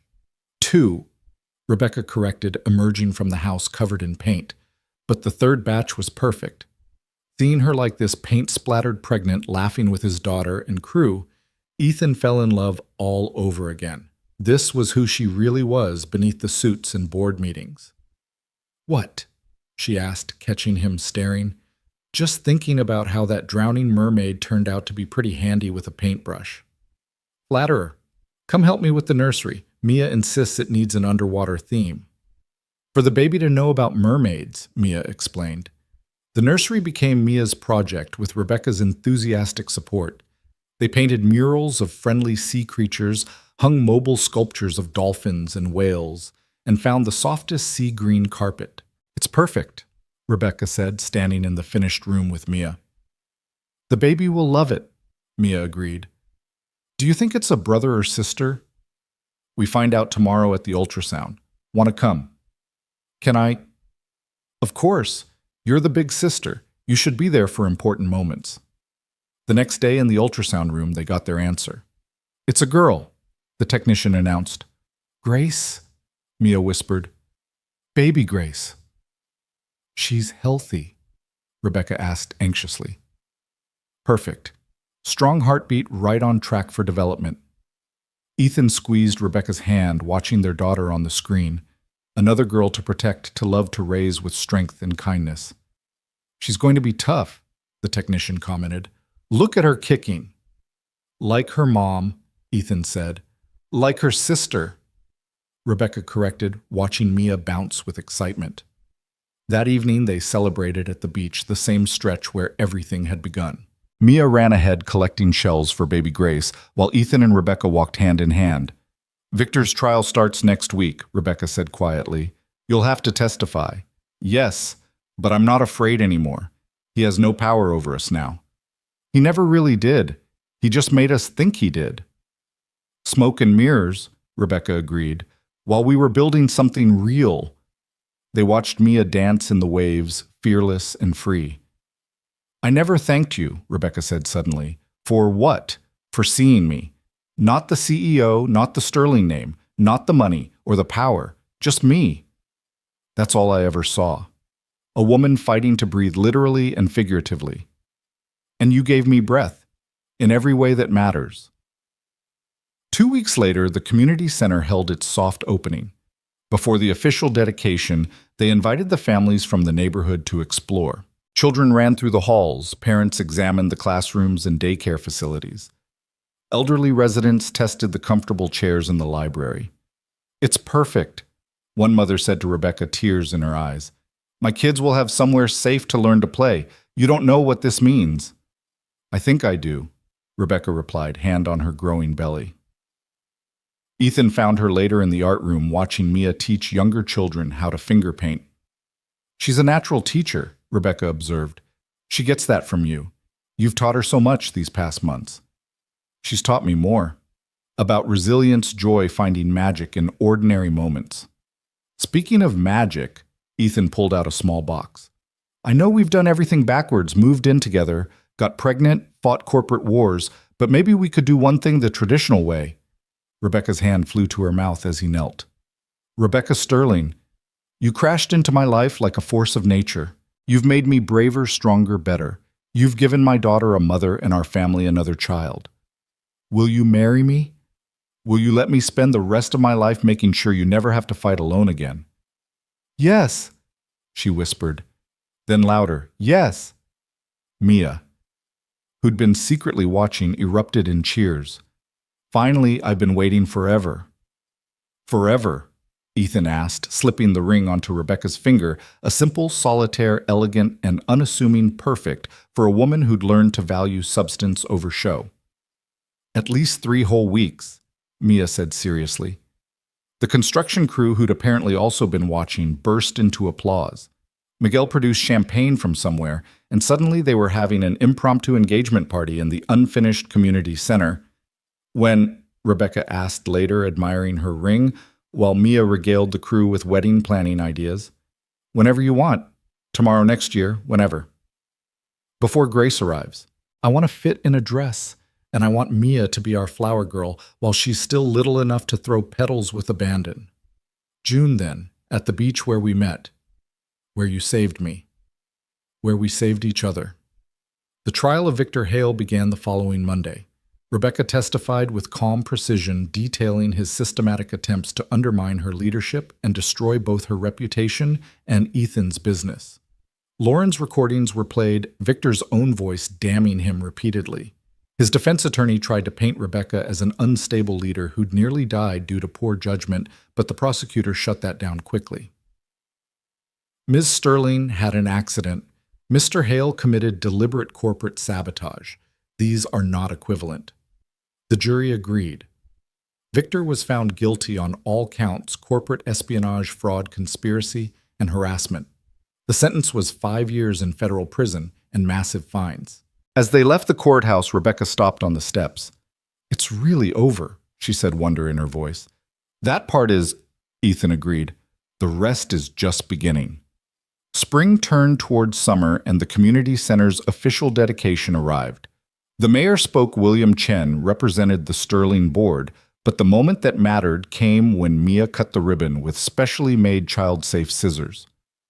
"I declare this center open for everyone," she announced proudly. The crowd cheered and the doors opened to reveal the finished space, bright, welcoming, already alive with possibility. "Your father would be proud," William told Rebecca quietly. "I hope so. But honestly, I'm more concerned about making my daughter proud. Both of them." She stood with Ethan, watching families explore the center, children already gravitating toward the playroom and library. Her hand rested on her belly where Grace kicked energetically, perhaps sensing the excitement. "No regrets?" Ethan asked their private ritual. "None. You?" "Just one. Still wishing we'd met sooner." "No. Wishing I'd brought tissues. Mia's crying happy tears again, and she's using my shirt as a handkerchief." They laughed, watching their daughter hand out mermaid stickers to younger children, self-appointed ambassador of the new center. Later that evening, as they stood in their renovated Victorian home surrounded by boxes they still hadn't unpacked and paint samples for rooms they hadn't decided on, Rebecca pulled out a folder. "What's this?" Ethan asked. "A proposal from the board." His stomach tensed. "What kind of proposal?" "They want to create a new division, Sterling Community Development, focused entirely on projects like the center buildings that serve communities first, profits second. They want me to head it while maintaining my CEO role." "That's amazing, but won't it be too much with the baby coming?" "That's why I want to propose something else, a partnership. Sterling Carter Community Development, equal partners, equal say. You bring the construction expertise and ground-level understanding of what communities need. I bring the funding and corporate infrastructure." "Rebecca, I can't match your investment. Not financial partnership. True partnership. Your knowledge, my resources. Your integrity, my connections. Building a legacy for our daughters." "Our daughters?" Ethan repeated, loving the sound of it. "So, yes, of course, yes. But I have a condition." "What?" "Mia gets to name our first project." "Deal." They shook on it, then kissed, sealing both a business partnership and personal commitment that had grown from the most unlikely beginning. That night, as they lay in bed with Mia sprawled between them, she'd had a nightmare and crawled in around midnight. Rebecca whispered, "Thank you." "For what?"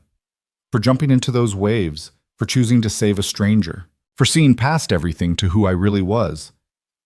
Thank you for holding on, for fighting to breathe, for grabbing my wrist and not letting go." "I'll never let go," she promised. "Neither will I." Mia stirred, mumbling in her sleep about mermaids and baby sisters and wedding dresses.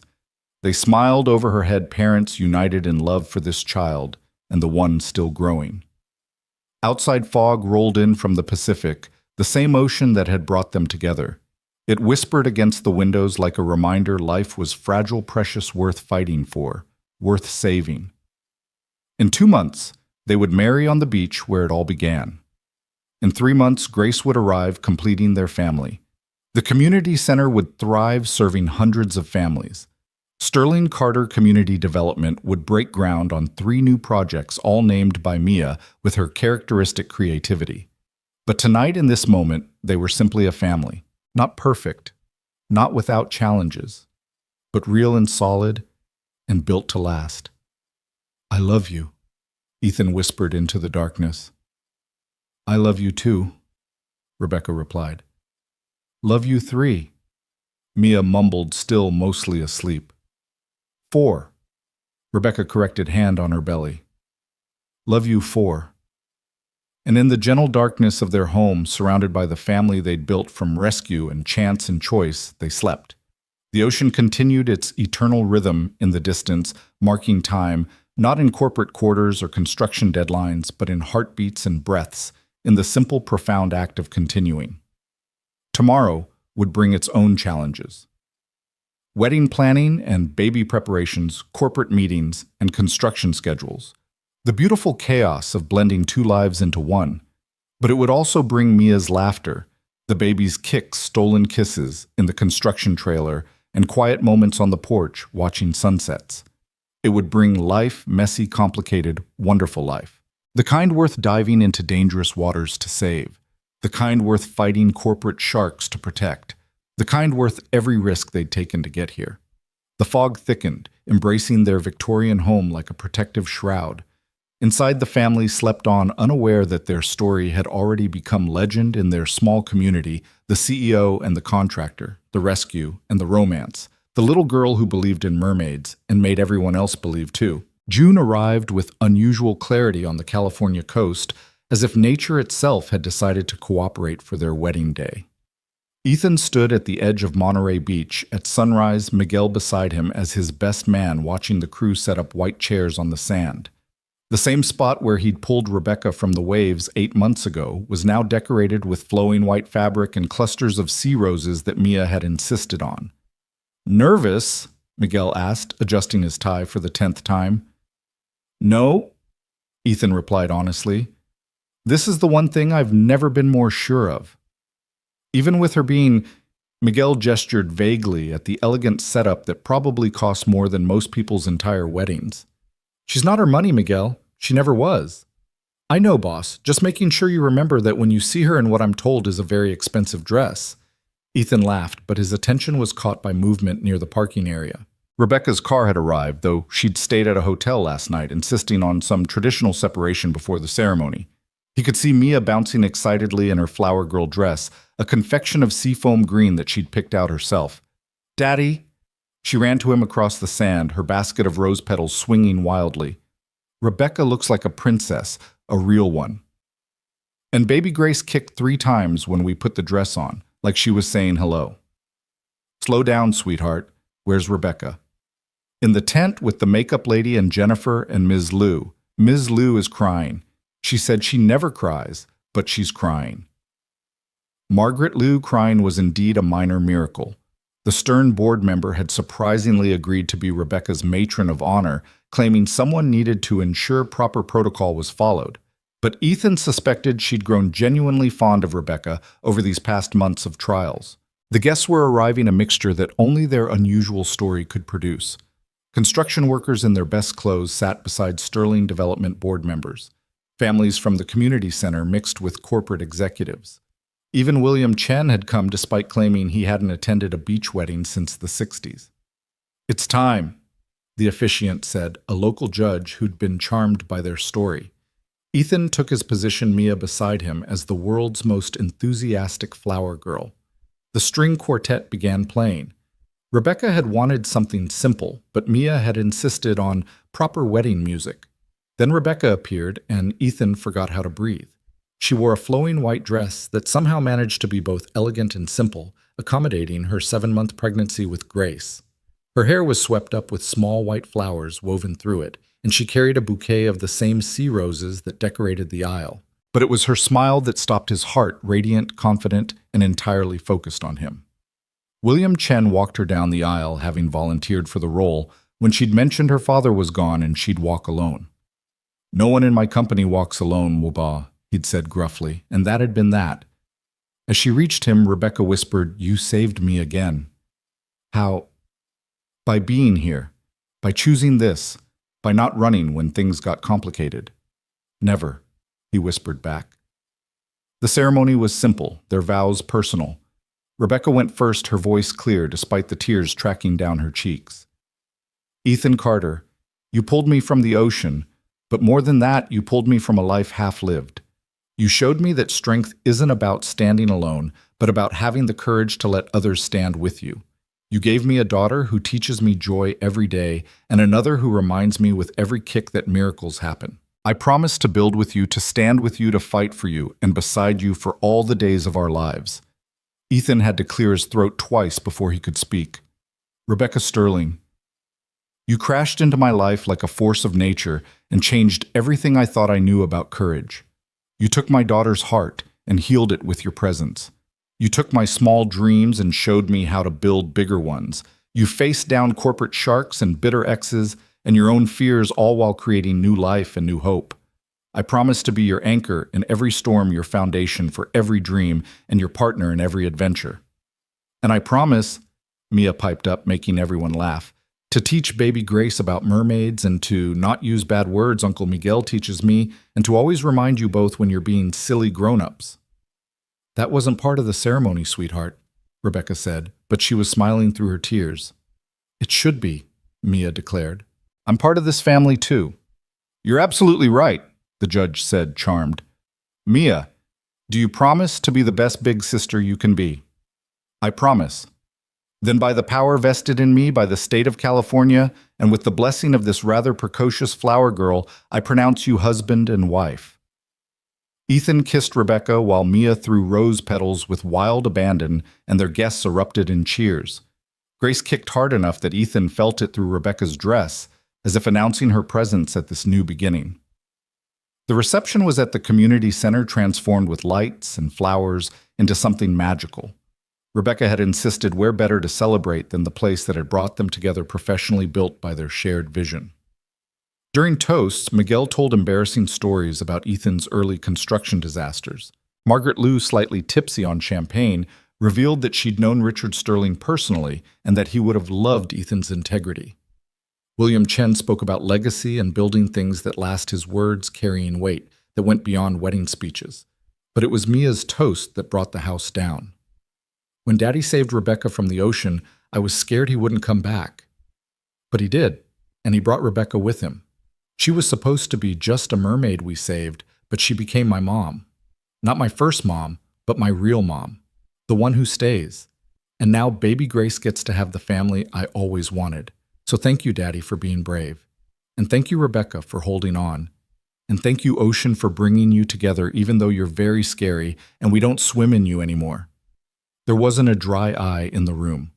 Rebecca pulled Mia into a fierce hug while Ethan wrapped his arms around both of them, his family complete, even before Grace arrived. Did I do good? Mia whispered. You did perfect, Rebecca assured her. As the evening progressed, Ethan found himself watching Rebecca dance with members of his construction crew, her designer wedding dress swirling as Miguel taught her some questionable salsa moves. She'd come so far from the polished CEO he'd first met in the hospital, though that strength was still there, just tempered now with joy. She's something else, William Chen said, appearing at his elbow. I've known Rebecca since she was Mia's age, you know. Richard used to bring her to board meetings, let her sit in the corner with her coloring books. She mentioned that.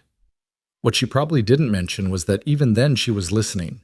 Once when she was 8, she corrected my math during a financial presentation. Richard was mortified, but she was right. Sounds like Rebecca. The point is, she's always been brilliant, but she's never been happy. Not until you. She makes me happy too. Good, because I have a proposition for you. Ethan tensed.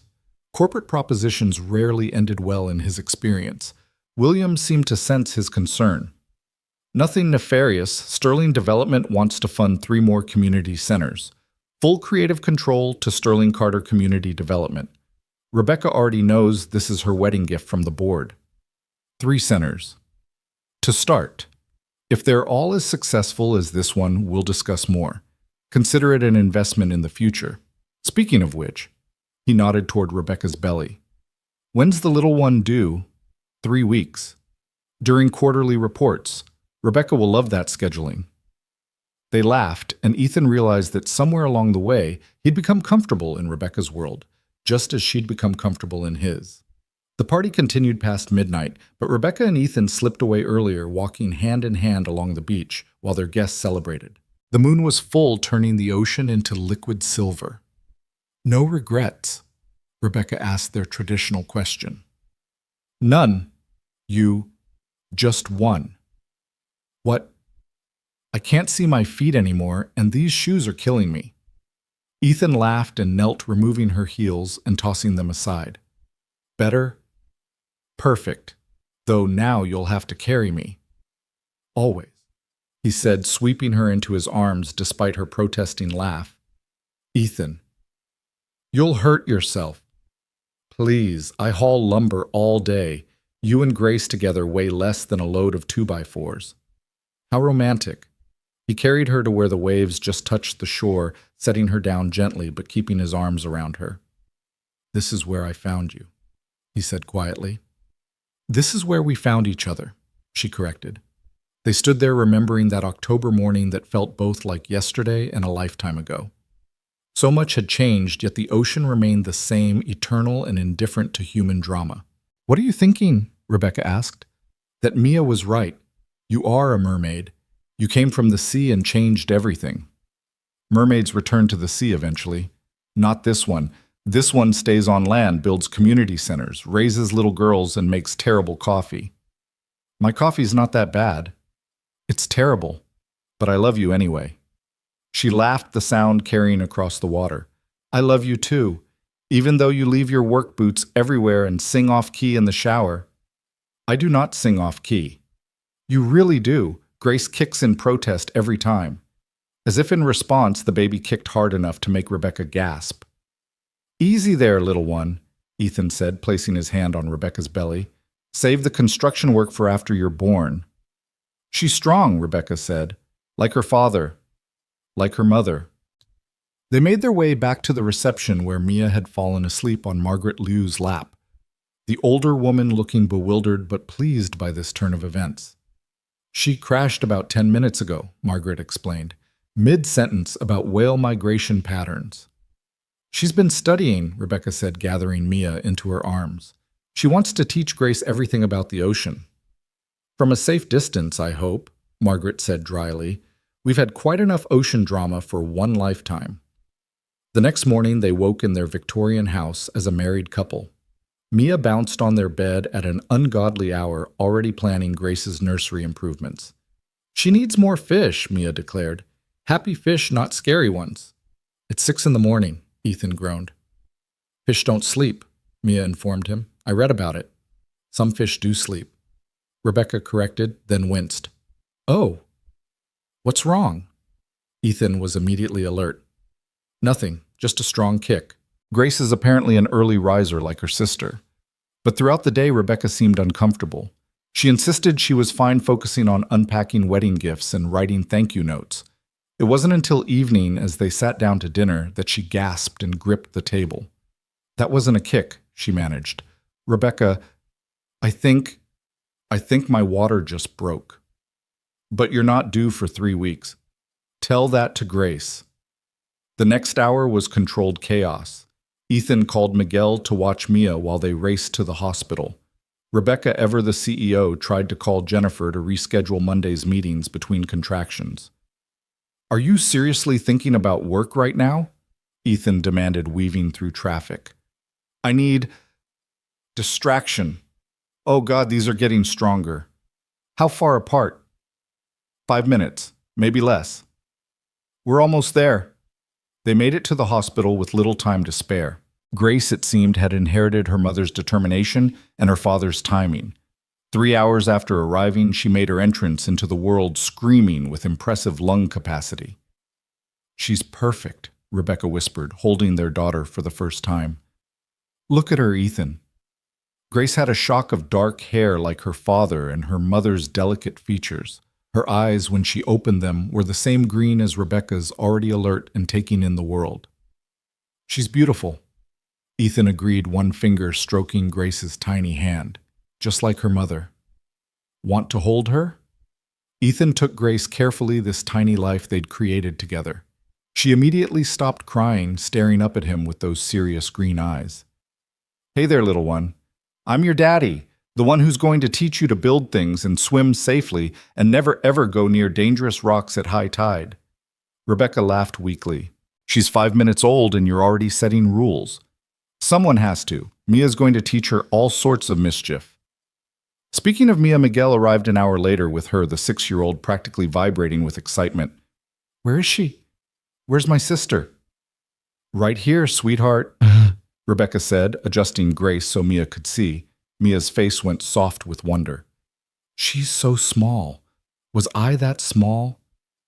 "Even smaller," Ethan told her, "but you were just as perfect." "Can I hold her?" They arranged Mia in a chair, carefully placing Grace in her arms with plenty of support. Mia stared at her sister with an expression of such pure love that Rebecca started crying again. "Hi, Grace," Mia whispered. "I'm your big sister. I'm going to teach you everything, like how to color inside the lines and which dogs are friendly at the park and how Daddy makes the best pancakes, but we let Rebecca think hers are good too. And I'll tell you about the day Daddy saved Mommy from the ocean because that's when our family really started." "Mommy?" Rebecca's voice broke on the word. Mia looked up suddenly uncertain. "Is that okay? Can I call you Mommy now, since we're official?" "Oh, sweetheart, yes. Yes, of course." "Good, because I already told everyone at school that's what I call you and it would be embarrassing to change." Even through tears, the adults laughed. Trust Mia to make the profound practical. The next few days passed in a blur of feedings and diapers, visitors, and flowers. The Sterling board sent an elaborate arrangement that took up half the room. The construction crew sent a handmade wooden cradle that Miguel had been secretly building for months. The families from the community center sent cards drawn by children, each one precious in its sincerity. "We're going to need a bigger house just for the gifts," Ethan joked, trying to find space for another bouquet. "We're going to need a bigger house, period," Rebecca said, nursing Grace while Mia read to them from her favorite mermaid book. "This one's already feeling small." "Already? We just finished renovating. I'm not saying now, but maybe in a year or two." "Are you already planning baby number 3? "I'm planning a life," Rebecca corrected. "A big, messy, wonderful life. The kind my father never had time for, the kind I never thought I'd get to have." "What changed your mind, but you did. That day on the beach when you refused to let me slip away.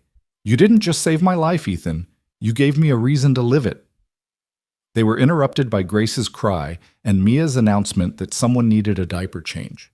Real life in all its unglamorous glory. That night, their first at home as a family of 4, they sat on the porch while both girls slept. The ocean breeze carried the salt and possibility it always had, but now it felt like a blessing rather than a threat. "The community center's opening ceremony is next week," Rebecca said. "Think we can manage it with a newborn? We can manage anything together. Even Victor's appeal." Ethan's jaw tightened. They'd gotten word that morning that Victor was appealing his conviction claiming new evidence. "Even that, he can't touch us anymore, Rebecca. We have too much truth on our side. And the best legal team money can buy." "And that," Ethan agreed.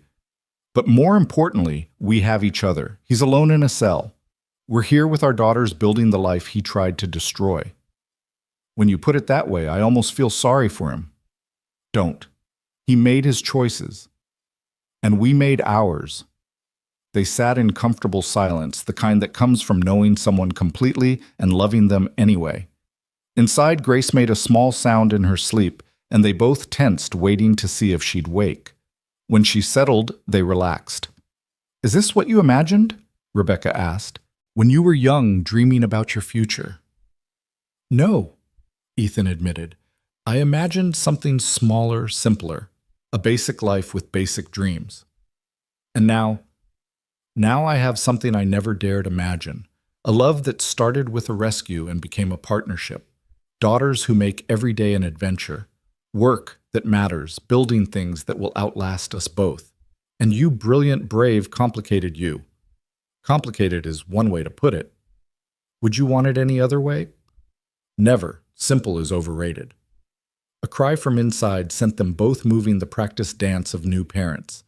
But as Ethan watched Rebecca comfort Grace while Mia padded out in her pajamas to help, he realized this was exactly where he was meant to be. Not in spite of the complexity, but because of it. The next morning brought unexpected news. Jennifer called early, her voice tense with excitement. "Rebecca, you need to see the news." They turned on the television to find coverage of Victor's appeal. But it wasn't going the way he'd hoped. His new evidence had been exposed as fabricated, and additional charges were being filed. Worse for him, other victims of his corporate manipulation were coming forward. "Looks like his fellow inmates have been talking," the reporter said. Several former Sterling Development employees are now revealing years of harassment and intimidation under Victor Hale's management. "It's over," Rebecca breathed. "It's really finally over." "He did it to himself," Ethan pointed out. If he'd just accepted his sentence, this wouldn't have come out. Pride goeth before the fall. Speaking of pride, Ethan pulled up something on his phone. The community center just won a state award for innovative design and community impact. What how? Apparently someone nominated us. William Chen says it wasn't him, but I have my suspicions. Rebecca smiled.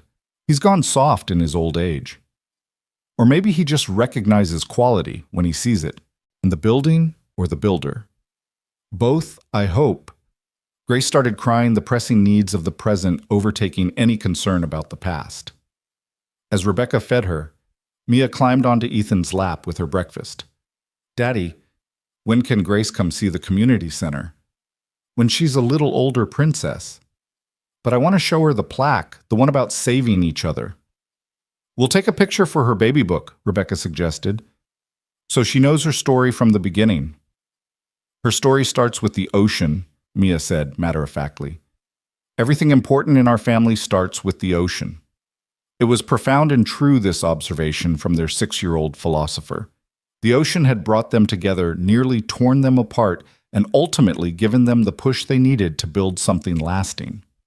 2 weeks later, they stood in the community center for its 1-month celebration. Grace slept in a carrier against Ethan's chest, while Mia showed off her center to anyone who would listen. Rebecca moved through the crowd, every inch the CEO, even while wearing jeans and one of Ethan's shirts to accommodate post-pregnancy comfort. This is just the beginning, William Chen said, appearing at Ethan's elbow. 3 more centers are approved, and there's talk of expanding nationwide. Sterling Carter Community Development could become the model for corporate community investment. That's Rebecca's dream, not mine. What's your dream? Ethan looked around at his wife, discussing plans with Margaret Liu, at his older daughter teaching origami to a group of kids, at his baby daughter sleeping peacefully against his heart. This, just this. You dream too small, Mr. Carter. Or maybe I dream exactly the right size. William smiled. Perhaps you're right. Richard Sterling dreamed of empires and died alone at his desk. You dream of family and community and stand here surrounded by both. Rebecca's teaching me to dream bigger. And you're teaching her that bigger isn't always better. It's a good partnership. That evening, as they drove home, Mia asleep in her booster seat and Grace gurgling quietly in her carrier, Rebecca reached over and took Ethan's hand. Thank you, she said quietly. For what? For jumping into those waves, for pulling me out, for not letting go even when things got complicated. Thank you for holding on, for fighting to breathe, for choosing to live. I had good motivation. What's that, the promise of this. Even when I didn't know what this would be, some part of me knew you were offering something worth fighting for. They pulled into their driveway, the Victorian house lit warmly against the evening sky. Home. The word carried weight now, not just a structure, but a foundation for everything they were building together. As they carried their sleeping daughters inside, Ethan caught sight of the beach in the distance, just visible from their front door. The ocean continued its eternal rhythm, unmarked by the human drama it had witnessed. But for them, it would always be the place where everything changed, where a desperate rescue became a love story, where a CEO and a contractor discovered they were building the same thing all along, a life worth saving, a family worth fighting for, a future worth every risk they'd taken to get here. No regrets? Ethan asked as they tucked Mia into bed. None, Rebecca replied, then reconsidered. Actually, one. What? I should have let you teach me to swim properly, in a pool, with appropriate safety equipment. Where's the romance in that? Where's the near-death experience in that, you mean? It worked out. It did, she agreed, kissing him softly. It absolutely did. Though Grace started crying, the immediate needs of infant care, calling them away from reflection. But as Ethan watched Rebecca nurse their daughter while humming the same lullaby she'd learned from Mia, he knew that every dangerous wave, every corporate battle, every moment of uncertainty had been worth it. They'd built something stronger than Sterling Development's empire or Carter Construction's reputation. They'd built a family on foundations of choice and chance rescue and redemption. They'd proved that sometimes the best things in life came from the worst circumstances, that drowning could lead to breathing more deeply than ever before. Outside fog rolled in from the Pacific, embracing their home in its familiar shroud. Inside, Grace settled into sleep. Mia dreamed of teaching her sister to swim. Rebecca dozed against Ethan's shoulder, and Ethan himself sat awake, guardian of this precious, improbable life they'd created. Tomorrow would bring new challenges. The next community center to break ground. Grace's first doctor's appointment, Mia's second-grade registration, the endless juggle of business and family. But it would also bring morning kisses and evening stories, construction site lunches, and boardroom victories, the daily accumulation of moments that built a life. For now, in the quiet of their home, with fog pressing against the windows and his family safe around him, Ethan allowed himself to fully believe in their happy ending. Not an ending, really, but a beginning. The start of Sterling Carter community development of Grace's life of Mia. Having a sister of a marriage built on the strongest foundation of all the knowledge that when life tried to pull them under, they'd chosen to save each other. The ocean sang its ancient song in the distance, and Ethan finally understood its message. It wasn't about the danger of drowning or the heroics of rescue. It was about the courage to keep swimming even when the waves were overwhelming. It was about finding someone worth holding on to when the current tried to tear you apart. It was about building something that could withstand any storm, not because it was rigid, but because it was flexible, rooted, and made with love. "Ethan," Rebecca murmured, half asleep. "Yeah. We're going to be okay, aren't we? All of us? We're going to be better than okay. We're going to be extraordinary." "How do you know?" "Because we already are." She smiled against his shoulder, and Grace sighed in her sleep, and somewhere down the hall, Mia talked in her dreams about showing baby Grace the ocean from a safe distance, always from a safe distance now.